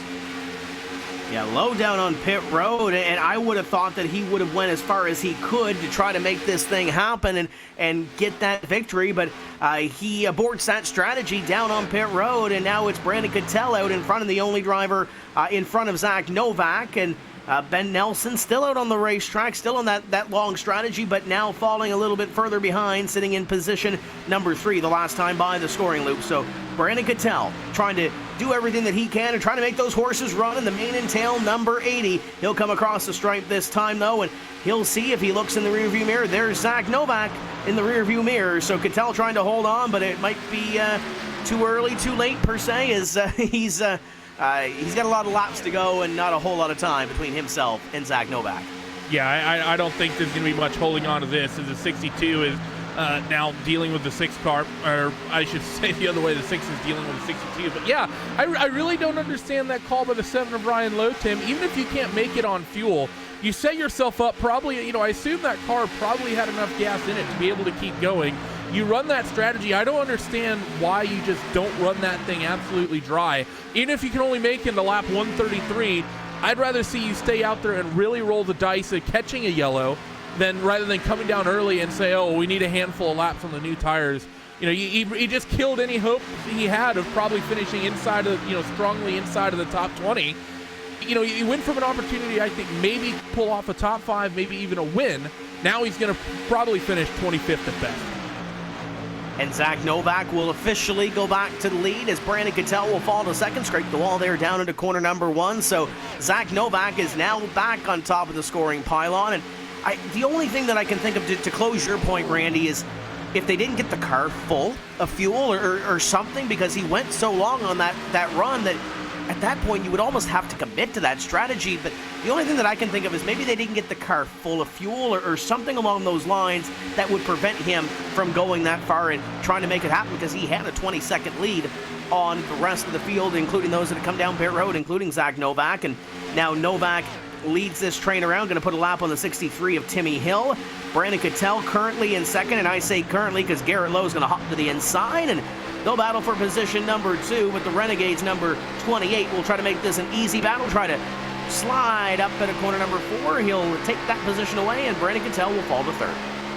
Yeah, so Brandon Cattell going to lose a couple spots, and now both the kind of the duo of cars that are out here on this alternate strategy of Cattell and Nelson, they're going to have Ottinger, Reynolds, and Guest to deal with. Then they're not going to have long until they deal with it. Of course, really the metric, Tim, for that 7 car that we're talking about is the 80 and 33 car, because those 3 cars were all on the same strategy. So, maybe some disaster happened and they didn't get enough fuel in that car for the 7 of Ryan Lowe, because obviously you could have come down pit road at the same point as these guys, more or less, And look at the damage that these guys have on them, both Ben Nelson and Brandon Cattell. That's going to be negatively affecting their fuel economy rather than the inverse. You know, he should have had more than enough fuel to keep running. So, yeah, I really don't understand the call by the 7 car. You know, you might finish worse, of course, if you don't get that caution than you would if you come down pit road, but you eliminate all hopes of finishing better. So up in front continues to be Zach Novak and Garrett Lowe. 1.7 seconds the last time by in the stripe. You should see the 33 of Ben Nelson on your screen, currently scored in position number 4 on the racetrack, but might be a little bit further behind on this lap as he's got a couple of lead lap cars to the inside of him as they make that move. But Garrett Lowe is 1.8 seconds. He's got a few laps left in this race to make it happen. He's working on lap 112 of this 134 lap race. Can Garrett Lowe dig deep and have something for Zach Novak before the end of this? No. The problem is, this is starting to sound stern, but the problem with Garrett right now in that Renegade 28 is, of course, he made that early pit stop, you know, sort of as he came down a few extra laps early in comparison to the 6 to try to make something of this, try to get out on the newer tires. And of course, that has the inverse effect of once the 6 is out there on new tires, now suddenly the 6 car has the pace advantage. So Garrett Lowe has a 1.8 second disadvantage he needs to make up, and he needs to try to reel in a car on newer tires. I don't think it's really going to happen unless we see that 6 get involved in some incident with traffic, or, you know, of course, you know, that's assuming the race goes green here. If it stays green, I don't see that 28 chasing down the 6 in any sort of universe whatsoever. But of course, if we get a late race caution, it's potentially anyone's game, especially with 20 to go, Tim, because this is crazy. Coming down pit road, you take 2 tires, you take 4 tires. It would be crazy if we do see the yellow flag, but with 20 laps to go, you'd have to believe this is Zach Novak's race, and this is a race that he wanted last year, led the most laps in this race 1 year ago, and just couldn't close the deal. And the guy that was able to close the deal a couple of years ago was Nick Ottinger. Won this race back in 2013, but now he has his hands completely full with Blake Reynolds. Reynolds trying to make it happen for what would be position number 3 and try to lock up his 3rd consecutive top 10. But, oh, look at that. There is the 17 of Michael Guest trying to claw his way back up through. They dispatch Brandon Cattell back outside the top 5. Cattell will be running in position number 6. This is probably going to be the most entertaining battle coming down to the end of this one, Randy, is that 30 of Blake Reynolds, the 17 of Michael Guest. We've seen the long run speed out of both of these race cars. Nick Ottinger is no slouch either. This should be a fine little battle down to the end. Yeah, definitely. This 3-car scrap for 3rd, 4th, and 5th is going to be the one to watch unless we get a caution somewhere. They work off turn 4. Blake Reynolds has the run off turn 2, and he's going to have the run on the 47 of Ottinger. Won't be close enough to make the move, but he's reeled in about a car length down that back straightaway, through 3 and 4 now this time, as I learn both ends of the racetrack. The 30 car, look at the way he closes on the back of that 47 car. Ottinger, a little bit of a better run off the corner, but the 30 definitely quicker on the entry and through the middle. And actually gained a little bit of time on the leader that last time by, but your leader was putting a lap on Logan Kress in the 31. So as these guys continue to battle for position number 3, that 30 of Blake Reynolds not able to make the move that time on Nick Ottinger. Ottinger gets that run down the back straightaway and will try to maintain that position. Reynolds puts it down low and tries to get everything that he can. Slides up at a corner number 4 to get that momentum off the corner, but can't seem to make that move right there, so he'll stick back to position number 4. And right behind them, of course, Michael Guest is also a part of this battle. Brandon Cattell still has yet to come down pit road. Jarl T and Nick Shelton, Chris Shearburn, and Ray Alfala scored as your top 10 as we work within 20 laps to go in this one. And looking at the lap times here, maybe a little bit of lap traffic for the 28 of Garrett Lowe, but Ottinger and Reynolds have been quicker by a couple tenths than both the pair of Novak and Garrett Lowe. I don't think there's enough time to get to Novak, what with him being 2 seconds out ahead of Garrett Lowe, but I think for the 47, the 30, and the 17, if they recognize the fact that they're reeling in that second place car, they may have just enough time to sort of get there by the end of the run and maybe make something of this for the last couple laps. This run to the checkered is brought to you by Herculiner Truck Bedliners. The tough come easy, and if you want to get up here and win this race here at Kansas, you're going to have to be tough, and especially in this battle for top 5 positions from 3rd on back. Ottinger up here wheeling that race car, currently has that 3rd place position, but you see Michael Guest trying to take it away from Blake Reynolds. The battle for position number 4 is Nick Ottinger. Goes high in corner number 2, gets a little sideways there off of that 2nd corner, but doesn't lose a whole lot of ground. But the 30 car gets a little bit bigger in that rear view picture as you see the 30 sink down low to the inside. Still liking that inside line. 47 of Ottinger not letting that line up along the wall go away whatsoever. So Ottinger still trying to hold on and make something of this fight. They reel in, I think, a little bit of time on that 28 car once again here as we approach that 10 lap to go mark. 30 of Blake Reynolds once again all the way down to the bottom. The 17 of Michael Guest is going to follow him. Can't make anything of it off turn 2. And the 17 of Michael Guest doing nothing but losing ground here. He's going to have to dig deep here in the last couple laps here to get up and battle with these two. There you see the 99 of Logan Clampett on your screen. That's Malik Ray and the Richmond Raceway, the Sunoco Race Fuel number 90 to the inside. This is a nice little battle for position number 11, just outside the top 10 and not too far ahead by about 2 or 3 car lengths or so is Brian Schoenberg. So this could potentially be a battle for a top 10 position. There's the Williams Esports number 55 just off your screen there. So potentially a battle for a top 10 position. You'd rather say you have a top 10 at Kansas rather than finishing in position number 11 on back. So Brian Schoenberg trying to wheel that thing and keep it in the top 10, but he's going to have a couple of hungry drivers behind him in these late laps. Yeah, I mean, that 55 car looks clean compared to the 99 and the 90. Malik Ray, the right front, looks a little bit killed, and Logan Clampett, the rear end is a little bit bashed in, but they both have pace. So that 55 is Schoenberg. Going to have to really work it here to try to hold them off because most of those drivers, they're looking quick, and they are 2 of them probably most aggressive in the field. Continuing to work here as Garrett Lowe is come up on some lap traffic. The 62 of Keegan Leahy, I believe that is, as he tries to make it by. Keeping an eye on that interval there between your top 2. It was over 2 seconds, and it looks like Garrett Lowe just knocked off another 0.2 of a second that time on Zach Novak, and Novak is in clean racetrack right now, and Novak looked a little bit loose off of corner number 2 that last time by. So could Zach Novak have used the good on his tires, and could Garrett Lowe be mounting a charge here, lady? It's going to be a late charge. It's going to be 10 laps to go this time by, but Garrett Lowe is making some inroads. Well, I've already said that Garrett Lowe can't do it, so I hope for my sake that Novak can maintain this gap as they sort of equalize the pace that last trip around. Lowe is quicker, but only by about 100, so nothing really going there for the 28. 1.7 currently the gap as they work off turn 2 and down the back straightaway. 10 to go next time around the line, so things are really heating up. If Zach lost his tires just a little bit, this could get crazy coming down to the end. Lowe needed the 0.2 a lap that he did about 2 laps before that.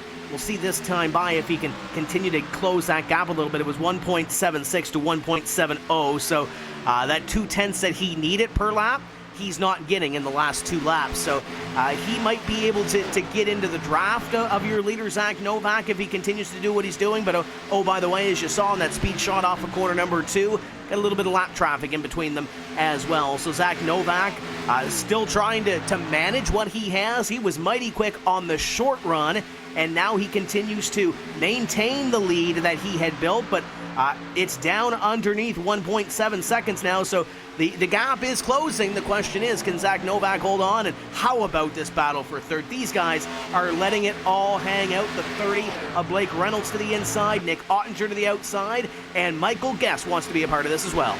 Yeah, Michael's done well after the last couple times we've checked in. We've seen that 17 car be dropped off the back of this grouping. He's since reeled in that 30 car and is now very much a part of this and turned it into a 3-car scrap. Now, cross start finish, they will come. The 30 gets to the inside of Nick Ottinger, so Ottinger's going to let Blake Reynolds get that low line. This should be Blake's best opportunity to slide up in front of the 47. It's exactly what he's going to do. Ottinger wants to try to cut it back down to the bottom. The 17 of Michael Guest is there. He's going to try to work the draft, and he will stay clear of the 17 of Michael Guest. He's got to get that run. He had that run off the corner, but as you mentioned, Michael Guest was to the inside, Blake Reynolds right in front of him. Nick Ottinger couldn't really do anything with that position, but now the 17 of Michael Guest will try to wrestle that position away from Nick Ottinger. That's the battle for position number 4, and trying to get up here to third, trying to get to the inside of the 30 of Reynolds. Can't do it that time, but they'll come up off of this corner, and we'll see who gets the run. Look at Ottinger, the run that he gets on the 17 of Guest. Guest was up on the outside line. Ottinger goes to the inside with that run, and they'll be side by side down into 3. Can Nick slide it up in front of the 17 here off of turn 4? He's going to try to, but can't quite do it. 17 of Michael Guest able to shut that door off. That's going to allow the 30 car of Blake Reynolds to open up a couple of car links here. And that actually might put him in a fantastic situation here to hold on to this gap here inside of the waning moments of this race. We remain watching the fight behind, by the way, with the 55 of Schoenberg. He has lost that fight for that 10th position. Malik Ray currently has his way in that 10th spot. The 99 of Logan Clampett now works on the double nickel of Schoenberg. Is a 47 and the 17. They're going to be the two cars scrapping here toward the tail end of your top 5. Battles all over this racetrack. Nick Shelton currently in 6th, trying to hold off Jarl Tien. We mentioned Chris Sherburne, Ray Alfala, about a second or so in between them. So it looks like coming down to the end of this one, Zach Novak, Garrett Lowe up in front by about 1.3 seconds in between them. Garrett Lowe has been able to make some inroads, Randy, but it might be too little too late here. He might need about 10 more laps on this 134 lap race, and obviously he's not going to get it. We're going to come by this time and complete 131 on the racetrack. Zach Novak trying to complete what he started last year at Kansas. Yeah, he's hoping to make something happen here. Gap down to 1.2 seconds, and unless Zach Novak has some sort of big drama right here, right now, and has to save a ton of fuel, I don't think it's going to happen here for Garrett Lowe. He's reeling in an impressive amount of time, but I don't think it's going to be enough, as the 30's been able to run away from the 17 and the 47. Going to put that lap on Logan Kress and Michael Guest right behind them. Going to try to do the same, and there's a little bit of a gap between Michael Guest and Nick Ottinger. Now Ottinger's fallen off the pace of this battle, and he's comfortable back to Nick Shelton. He's got about 3 seconds or so back to the next driver in line, and that's 79 of Shelton. But Zach Novak down the back straightaway. He's got about a lap and a half or so here, Randy, and trying to close this off. And it looks like the top 5 mighty comfortable in between each other. Garrett Lowe within a second, but I don't think he's going to get there. I don't think so either. A little bit of lap traffic out in front as they're going to come off turn 4 and see the white here. So Zach Novak, one more trip around the racetrack, and he's got himself another win in 2019. Down into corners number 1 and 2 for the final time, as Zach Novak started off this season for Roush Fenway Racing with a win at Daytona and looking for a second victory on this eNASCAR Peak Antifreeze iRacing Series season. He's got about a second on Garrett Lowe. Lowe has been trying to make some inroads on these last couple laps. He dives it down to the inside, but he's not going to be able to get there. Coming out of corner number 4, it's going to be Zach Novak winning at the Kansas Speedway. Garrett Lowe going to come home in position number 2. Blake Reynolds was reeling in your top 2 at the end, could not get there. He'll have to settle for 3rd. Michael Guest, great run for 4th. And Nick Ottinger, your top 5. And Randy, at the start of the race, we had a couple of caution flags, slowed this thing down, but man, these guys ramped up the pace. Green flag racing at the end of it. What a show. Yeah, it was a lot of fun. We really saw some things really close up. We never got the big 3-wide, 4-wide packs like I think we were expecting, Tim. The race just didn't really fall that way, but the 6 of Zach Novak, I think he's going to be happy that he's by the midway point of the season, he's starting to get back to the sort of form we saw him for the first couple rounds. So that 6 of Zach Novak and that Roush Fenway Racing car are going to be more than happy. And, of course, the points are going to be interesting as well after this. Of course, Ryan Luza, he's going to come home 36 today. So the likes of Keegan Leahy, even though he has a bad race, he's going to make up some big improvement in the points. And a couple other your cars just outside of the top 5 in the points coming into this, Novak and Reynolds, they're going to have an amazing night. You've got some drivers with a subpar evening. It's going to shake up that point standings, but how about Zach Novak? Last year led the most laps in this race at Kansas, led 72 laps here last year, but failed to close the deal, had to settle for position number 4. Comes out this evening, dominating performance at the end of this race, and a short run car, a lot of short run speed, but not able to close in on that long run. Garrett Lowe, Blake Reynolds were closing up that gap. As you see your results on your screen, Zach Novak, Garrett Lowe, Blake Reynolds, your top 3. Michael Guest, Nick Ottinger, your top 5. Nick Shelton in position number 6. Jarl Tien, Chris Sherburne, Ray Alfala, and how about Malik Ray? Great top 10 run for the number 90 driver from Richmond Raceway Esports. Ryan Schoenberg puts in a pretty decent run as well to get himself an 11th with Logan Clampett in 12th. His teammate actually just behind of Ashton Crowder in that 13th spot. Jake Nichols in 14th with Brad Davies in 15th. Christian Challoner, we talked about him being up near the front early. He cycles down to position number 16 at the end of the night. Bobby Zielinski, after getting in trouble early, cycles back up to 17th with Dylan Duvall in 18th, Phil Diaz 19th, and Michael Gariglia rounds out your top 20. Casey Kerwin going to come home in position number 21. Chris Overland in 22nd. Cody Bias for Mode Motorsports and Kyle Long in 23rd. Michael Conti in 24th. And Ryan Lowe complete your top 25. Casey Tucker in 26th. Matt Boos at 27th. Adam Benefiel 28th. Keegan Leahy. We talked about the opportunity to try to close in on that points gap. Is going to fall up in 29th position. And Logan Kress in position number 30. 31st, we'll have Timmy Hill with Kane Cook in 32nd. 33rd, Brandon Hayes-Cattell with Ben Nelson in 34th. Jimmy Mullis in 35th. And championship points leader, first really horrible race for him of the season. He comes home 36th with Nathan Lyon, Taylor Hurst, Corey Vincent, and Eric J. Smith rounding out the 40-car field tonight. Those are your top to bottom results here from the eNASCAR Peak Antifreeze Series from Kansas. We're going to step away for just a few moments' time. We'll bring you back to the post-race show where we'll chat with our top 5 from the Kansas Speedway.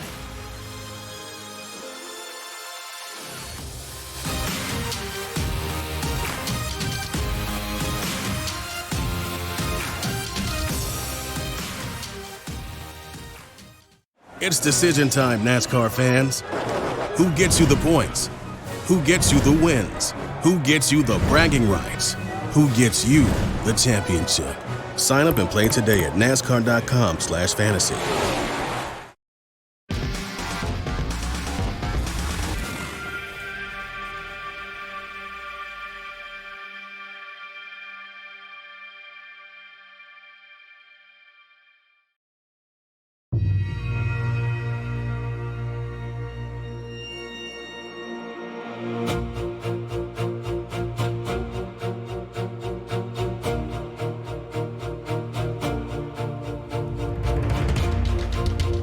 Welcome back to the Kansas Speedway at round number 7 of the eNASCAR Peak Antifreeze iRacing Series. Just wrapped up here from the Kansas Speedway, and a great race that we saw lots of green flag racing action at the end, long run to the end with Zach Novak coming home with the victory. You see your top 10 on the screen, and we came into this evening, Randy, not sure really what to expect on this one. New rules package. We were told to maybe expect a Fontana, maybe expect a drafting package, some 3 and 4 wide racing. And we saw that definitely on the restarts early in this one. But at the end, Zach Novak able to stretch it out a little bit. Garrett Lowe, Blake Reynolds, Michael Guest, they closed on the long run. They just weren't able to close the deal. They needed about 6 more laps or so.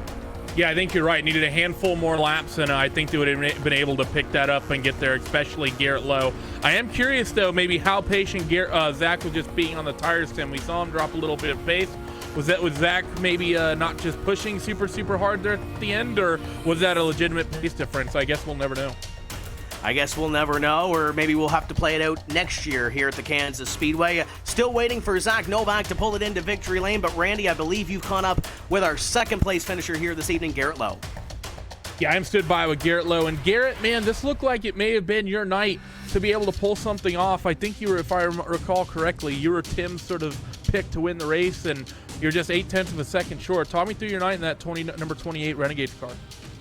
Yeah, started off the night. We started out pretty much towards the back of the field like we normally have this season. It's something we got to work on, but worked our way up to the pretty much mid-pack and got caught up in one of those wrecks there on the restart and knocked the right front off the car, so we were without a right front the rest of the race, which kind of put us at an aero disadvantage. So that was pretty much the highlight of our night. It was the scariest part, but we made it through and we were able to come back and finish second. And we saw a bunch of cars go from the back of the field and come to the front. I mean, every driver in our top 5 started outside of the top 20, 2 started outside of the top 30. What was it about Kansas here tonight that made it so raceable so possible for guys to come from the back and drive their way right to the front, really within the first half of that race? Well, I think with those first few cautions, you had the guys on different tire strategies, and so that really opened the door up for guys to pass, and that's how I was able to get up there at the front. I was just happened to be off sequence with everybody going to fix that damage from that wreck. So I was able to just pretty much drive past everybody who was on the older tires. But once the tires evened out, you couldn't pass anybody. So that was pretty much, I think, the only downside. But just once it got stabled out, nobody could really do anything.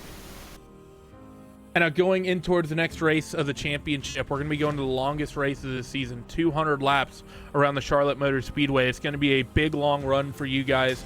We still have basically another hour of racing to go if we were going into 2 weeks from now. What's your mindset going into there from all the rest of the races we've had this far this season? Well, this race was pretty short, I think, compared to most of the other races this season. But Charlotte, yeah, definitely going to be a much longer race. We're definitely going to have to, kind of have a mindset of this is a longer race, and we don't really have to, go now. We can kind of take our time and moving through the field. Well, thanks for joining us, Garrett, and congratulations on another good run here. I think you're finally able to get a top 5 from one of these races instead of being in a position and just getting really the short straw and having to settle shortly just outside, or even worse, spinning off a 2 and going way down the order. But congratulations on a strong second-place run. Who gets it done for that 28 Renegades car? Renegades, HyperX, everybody at 5-Star Racing, and the team, Brian, Jared, Michael Trent, Derek, Dylan, Evan, Cody, Ryan Luza as well. We got so many guys over here that work really hard week in and week out to just put so much work into these cars to help us go that fast. So huge shout out to all of them, Justin Bolton as well, and Nick Doucette for the awesome paint scheme. There he is. Garrett Lowe finishes second, and I believe Mr. Tim Terry has finally been able to find Zach Novak. The party and celebration stops for a moment as Tim has our race winner, Zach. Zach Novak's second win on this season. A short run speed in this race car and a long run to the end of the race. How were you able to manage that car up in front to take home this victory? Well, clean air was huge. I felt really comfortable in clean air through practice, and we were able to work our way to the front really quick with those cautions and everybody being on old tires in front of us. And we worked our way to the front, and man, it was just a rocket ship. Big thanks to the guys at Lockdown Racing. Jimmy and Taylor worked really hard on this thing, and we dialed it in pretty quick into the testing period. We got it dialed into how we wanted it within the first session or two, and man, it was just a rocket ship through the whole run. Practice races throughout the week leading up to this race have been spectacular. We had a couple of cautions at the start. Did that change the strategy at all, thinking we might see a couple of cautions here? Or did you guys anticipate that long green flag run playing out? Well, when I got to the lead, I definitely hoped for it. I kind of figured we'd have a few more cautions there. I was really surprised we went green, but those cautions definitely changed up the strategy a little bit, not too much. But overall, I mean, that race went almost as smooth as it could have been besides those few hiccups at the beginning. We are halfway through the regular season. You currently move up to position number 3 in the standings after everything this evening. How big of a shot of the arm is this to try to get yourself into that playoffs and set yourself up for that playoff run? Oh, this is huge, Tim. We ran well here last year and didn't win. We led the most laps as well. And that was slightly disappointing considering we needed some wins to try to make the chase. And now we're in a good spot, and then we come in and dominate like this. It's awesome. This is such a huge momentum boost for everybody at Lockdown Racing and Roush Fenway Racing. And I'm just so happy we could show up and do this well. You mentioned the team, you mentioned Roush Fenway Racing. Who else makes it happen for you to get to the racetrack? Yeah, I just want to thank all their partners, Performance Plus Motor Oil, especially for being on the car for the race tonight, Wyndham Rewards, Safety Clean, Acorns, and just everybody that helps out, as well as Oscar Meyer. And big thanks to Roush for picking me up this year, and I'm so glad that we could run this well for them. It's an honor. And again, I just want to give a big shout out to Jimmy and Taylor for their really hard work. We were pretty happy with the car all week, like I said. So also just huge thanks to Logan Sheets and Brandon Coppinger. They did awesome. We executed this race perfectly from start to finish. So besides the fact that we didn't qualify too well, this race went pretty perfect. And great to see this number 6 back in victory lane. Zach Novak's second win of the season, and coming home in fine style here at Kansas Speedway. And we'll chat with his teammate in just a little bit, Michael Guest from Roush Fenway Racing, finishing in the top 5. But I believe Randy has caught up with our third place finisher here this evening. Another top 10 run and a solid run for Blake Reynolds. Yeah, Blake Reynolds from Team Dillon Esports. We talked to your team owner at the top of the show, Blake, and unfortunately your teammate got in a little bit of drama early on, wasn't able to put in a great night of racing. You, though, able to come from 35th all the way up to 3rd. I'm sure Austin Dillon is going to be more than happy with that.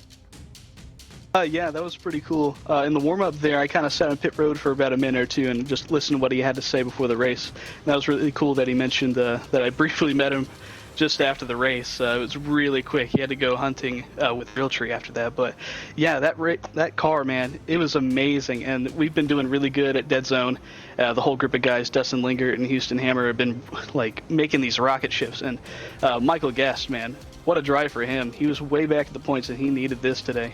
But yeah, we figured out the bottom, and there at the end battling Nick, that was a lot of fun. Well, I mean, talking about the sort of speed you guys have had, because you have been very, very consistent and very impressive here through the midpoint of the championship. What's going on in qualifying, man? You qualify 35th, and then you have a rocket ship like that. Your qualifying program, I think, needs a little work. Yeah, we were just talking about that, like in the middle of the race. Yeah, it doesn't seem to matter, though. Every race, we've been able to come through the field, and honestly, you know, it's a little bit of a practice, it almost feels like, just coming through the field and, you know, passing cars, learning how to play it, and then, you know, it really helps at the end with the racecraft up front.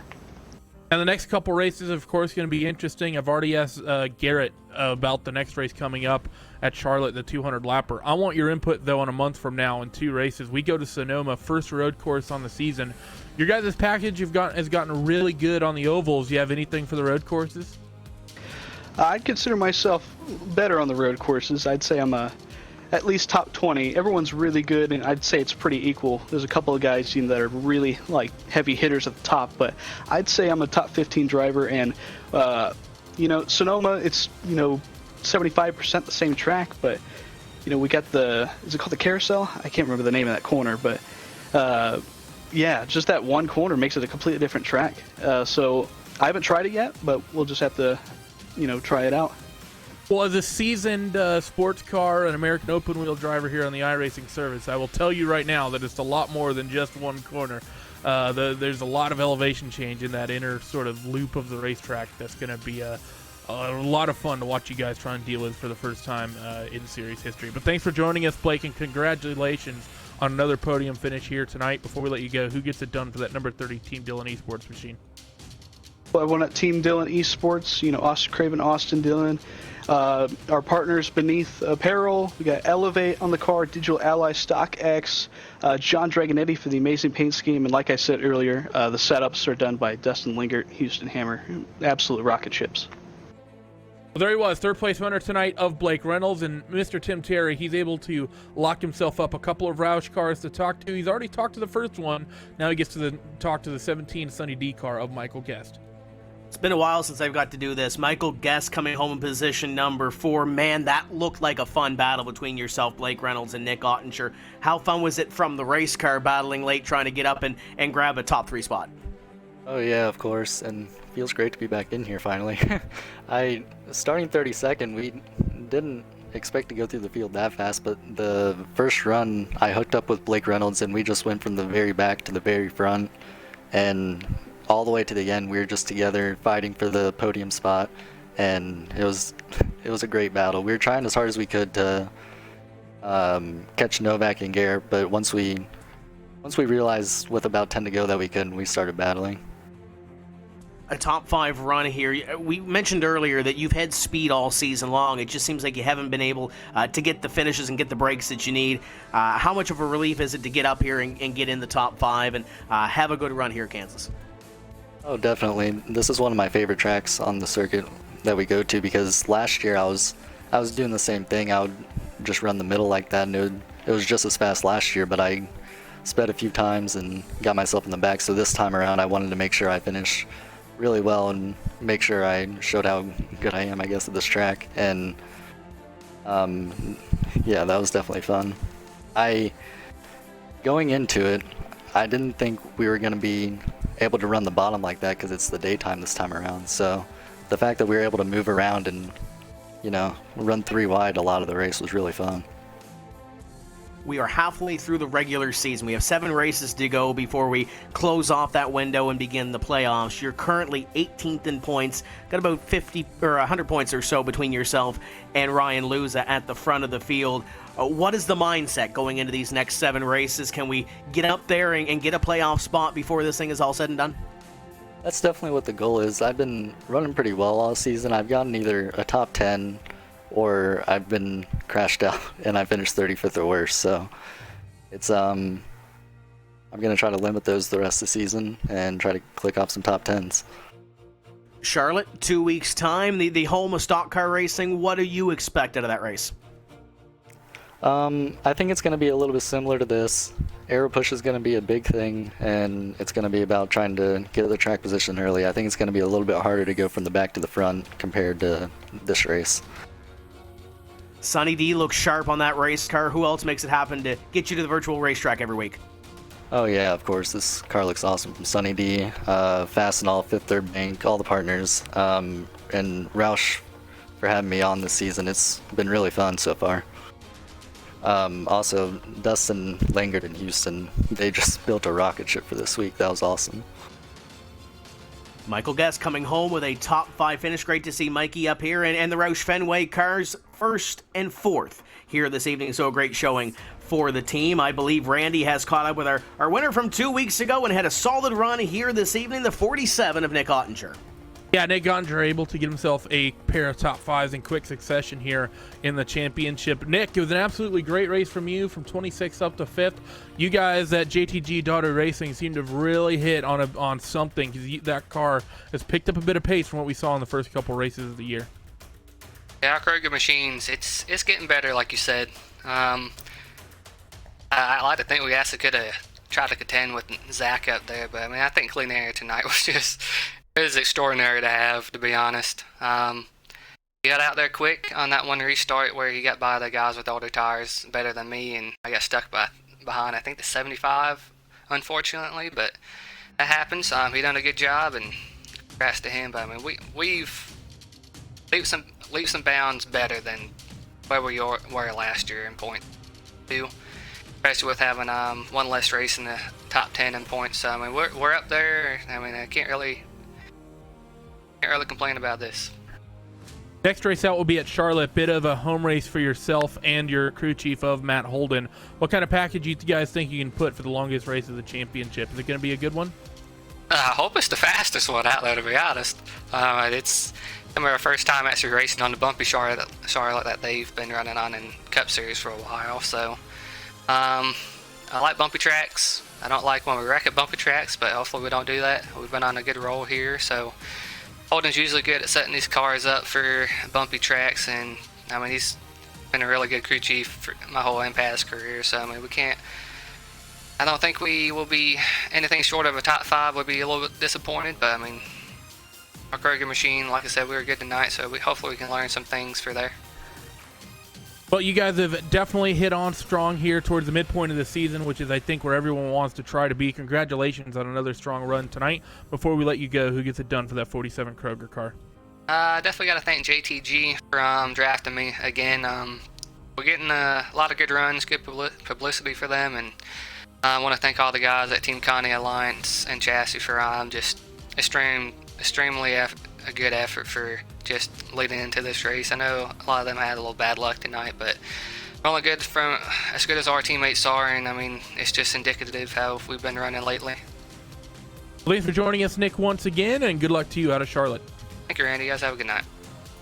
There he was, 5th place finisher tonight and winner from a couple weeks back, Nick Ottinger. Tim, ship's back yours.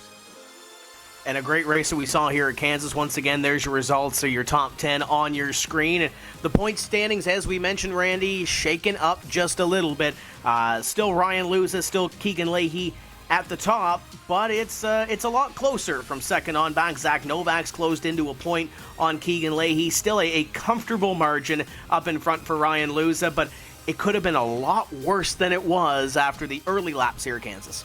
Keegan Leahy's going to be kicking himself, I think, for that early pit stop, because with him being out at the head of the field early and to make that call to come down pit road and getting tangled in traffic, I mean, he could have been, maybe just 5 or 10 points back, or maybe even had the championship lead coming out of here. So it's really a big what if, I think, for Keegan Leahy with that early strategy call. So Ryan loses is, of course, going to have a big sigh of relief there that he's able to come away from here with that 40-point gap. But still, things get a lot tighter for Ryan with the likes of, now he has Zach Novak very much in the hunt as well, and Blake Reynolds not much further far back. So championship still very much in favor of Ryan as we head towards, of course, that playoff cutoff a little bit deeper into the season, but Ryan still very much the dominant car. And with this, Kansas Speedway is going to fall in our rearview mirror. A great round 7 of this eNASCAR Peak Antifreeze iRacing Series. Want to thank everybody that made it happen here this evening. Special thanks to Alex Horn, and Wern Designs, Simon Grossman for the broadcast CG, our director Hugo Louis, Justin Prince for our support in the background, Alex Horn on cameras, the broadcast graphics package by Andy Warner and Simon Grossman. Want to thank Austin Dillon for joining us off the top of the show. For Randy Cheneth, my name is Tim Terry. We want to congratulate Zach Novak and Roush Fenway Racing on their second win of this eNASCAR Peak Antifreeze iRacing Series, and of course you, the viewers, for tuning in and enjoying some great racing along with us on a Tuesday evening. We're back at it in 2 weeks' time from the Charlotte Motor Speedway. And that's the next round. That race and every race of the 2019 eNASCAR Peak Antifreeze iRacing Series can be found right here on RaceSpot TV and the iRacing Esports Network. That's going to do it for us here this evening from the Kansas Speedway. My name is Tim Terry. Until next time, keep the hammer down, and we'll see you at the track.